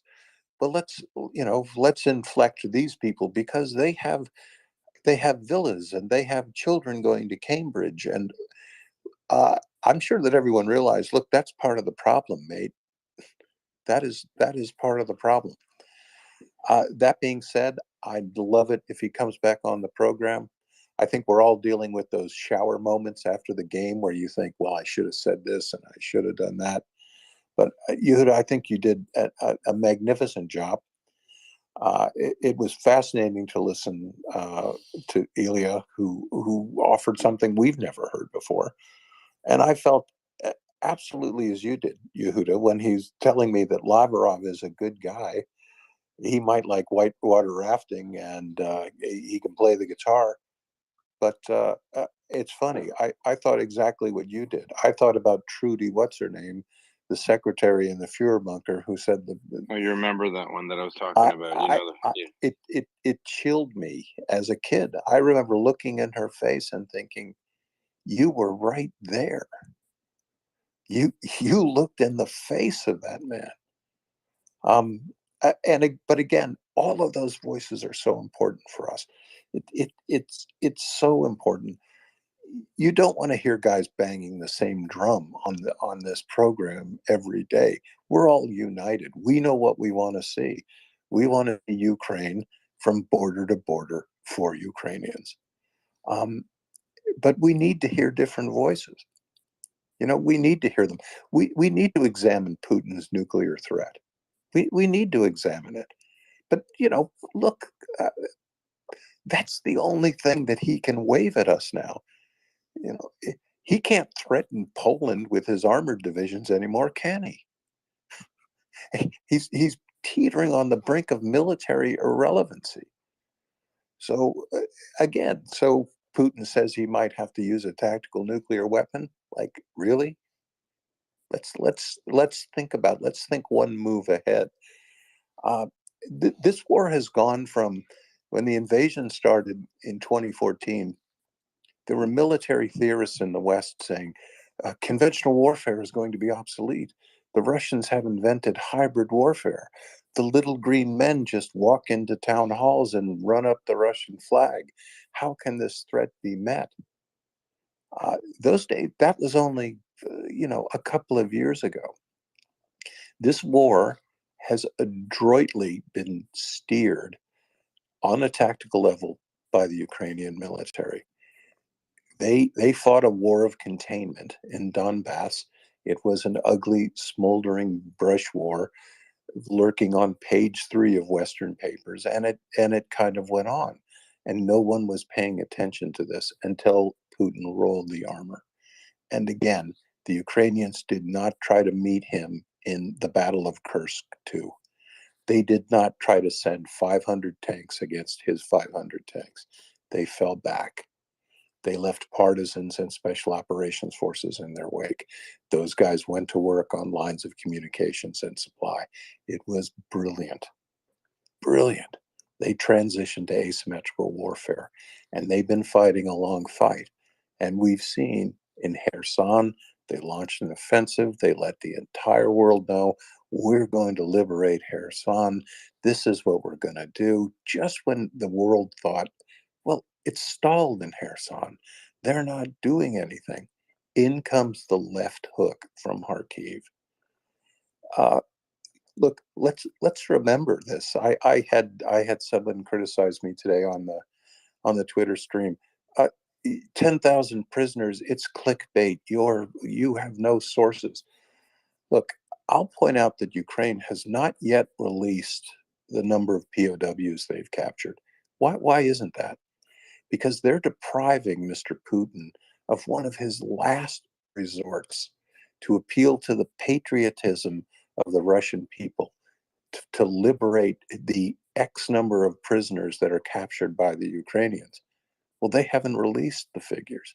But I will tell you this, the 1st Guards Tank Army, perhaps the most premier unit in the Russian military, they are hors de combat.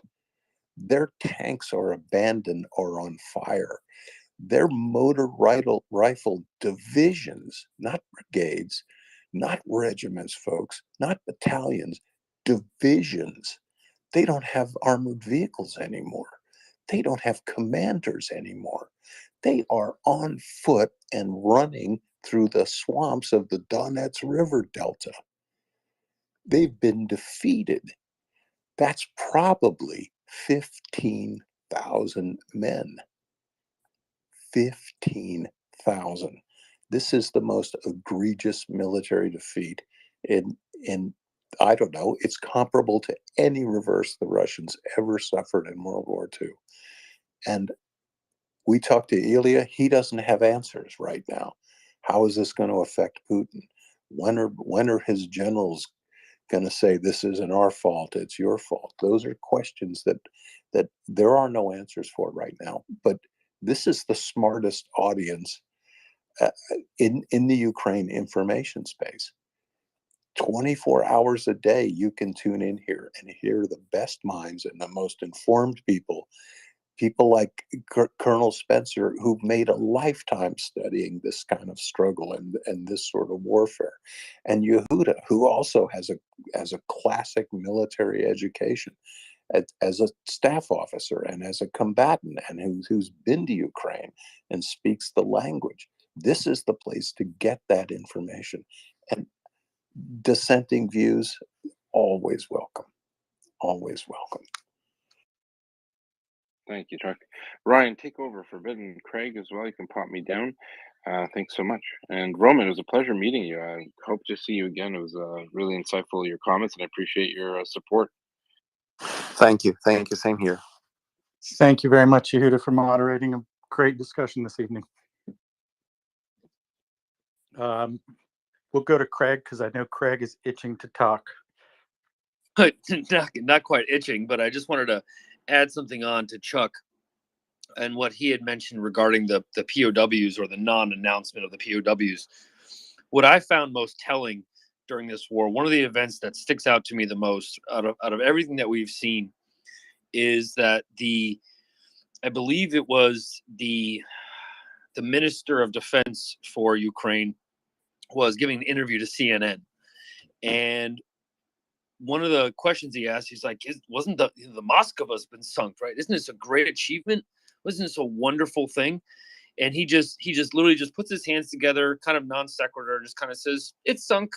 We don't know what happened. It's sunk. It's not there anymore, but it's gone. What's your next question, right?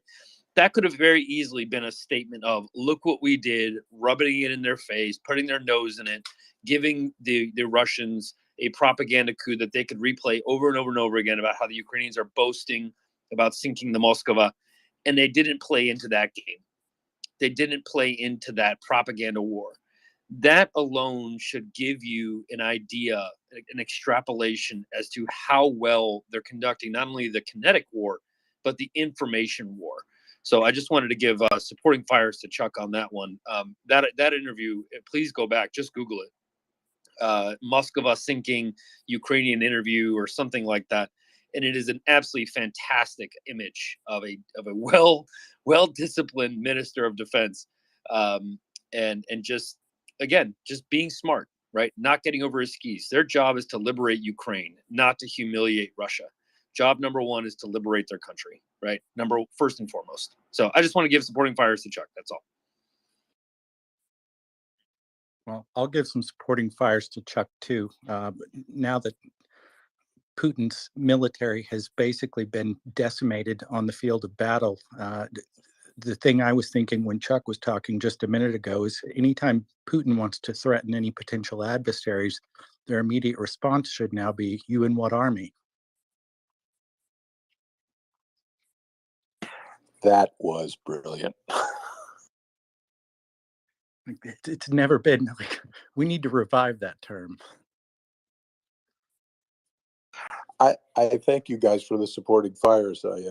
I'm reminded of my own genius every day, but I think it's really important to, and I agree. We're operating in the information space. This is all we do. You know, in a lot of ways, this is an information operation as well. And I have to agree that the Ukrainians are handling it with great aplomb. Because even though the Americans don't like to think of themselves as a dramatic people, they are. But one of the things they appreciate, they're not very good at it, but they really appreciate modesty. And the Ukrainians have been modest. I remember that interview about the Moskva, and much like the attack on the air base in Saki, the Ukrainians were sort of looking around like butter wouldn't melt in their mouth, and they had nothing to do with it. And again, that prevents Mr. Putin from waving the bloody shirt in the air. And I agree. For someone who started this war, and for somebody who probably had a 72-hour battle plan, 7 months later, not only is the war still on, but it's going in the wrong direction for Mr. Putin. And I think that is magnificent. I also commend everyone who tunes in here, to get information and opinion about this. And I think it'll better equip you, again, no matter where you get your news, the BBC, the CBC, mainstream media in the United States. It's going to enable you to take that information in and look at it from different perspectives. I'm working on a map right now of the Izium battle space. I can't tell where the forward lines of the battle area are. All I can tell is where the Russians are shelling, and they can't be shelling their own positions. And basically, they're going backwards so fast that I can't put the maps up quick enough. A very important highway, the P66, which basically runs north and south through this battle space. The Ukrainians have cut off, 25 kilometers of that road. The cities of Severodonetsk and Lysychansk, they're no longer military tenable. The Russians are going to have to retreat. I'm sure the political order has come down, hold those cities at all costs, but you hit it right on the head. You and what army? I want to try and follow up on that direction, that vector that the Ukrainians are going on, and if I could bring in Colonel Spencer on a question that has kind of been wrecking my brain just a little bit, right? I think we all see, and we all understand, first and foremost, there's still a lot of combat. Unfortunately and sadly, there are going to be more Ukrainian soldiers that will lose their lives in this, and I think Ukraine is trying to do its best to minimize those casualties. It's trying to, we've said this ad nauseum to some extent, right? Shaping the battlefield, making sure that your victory is not only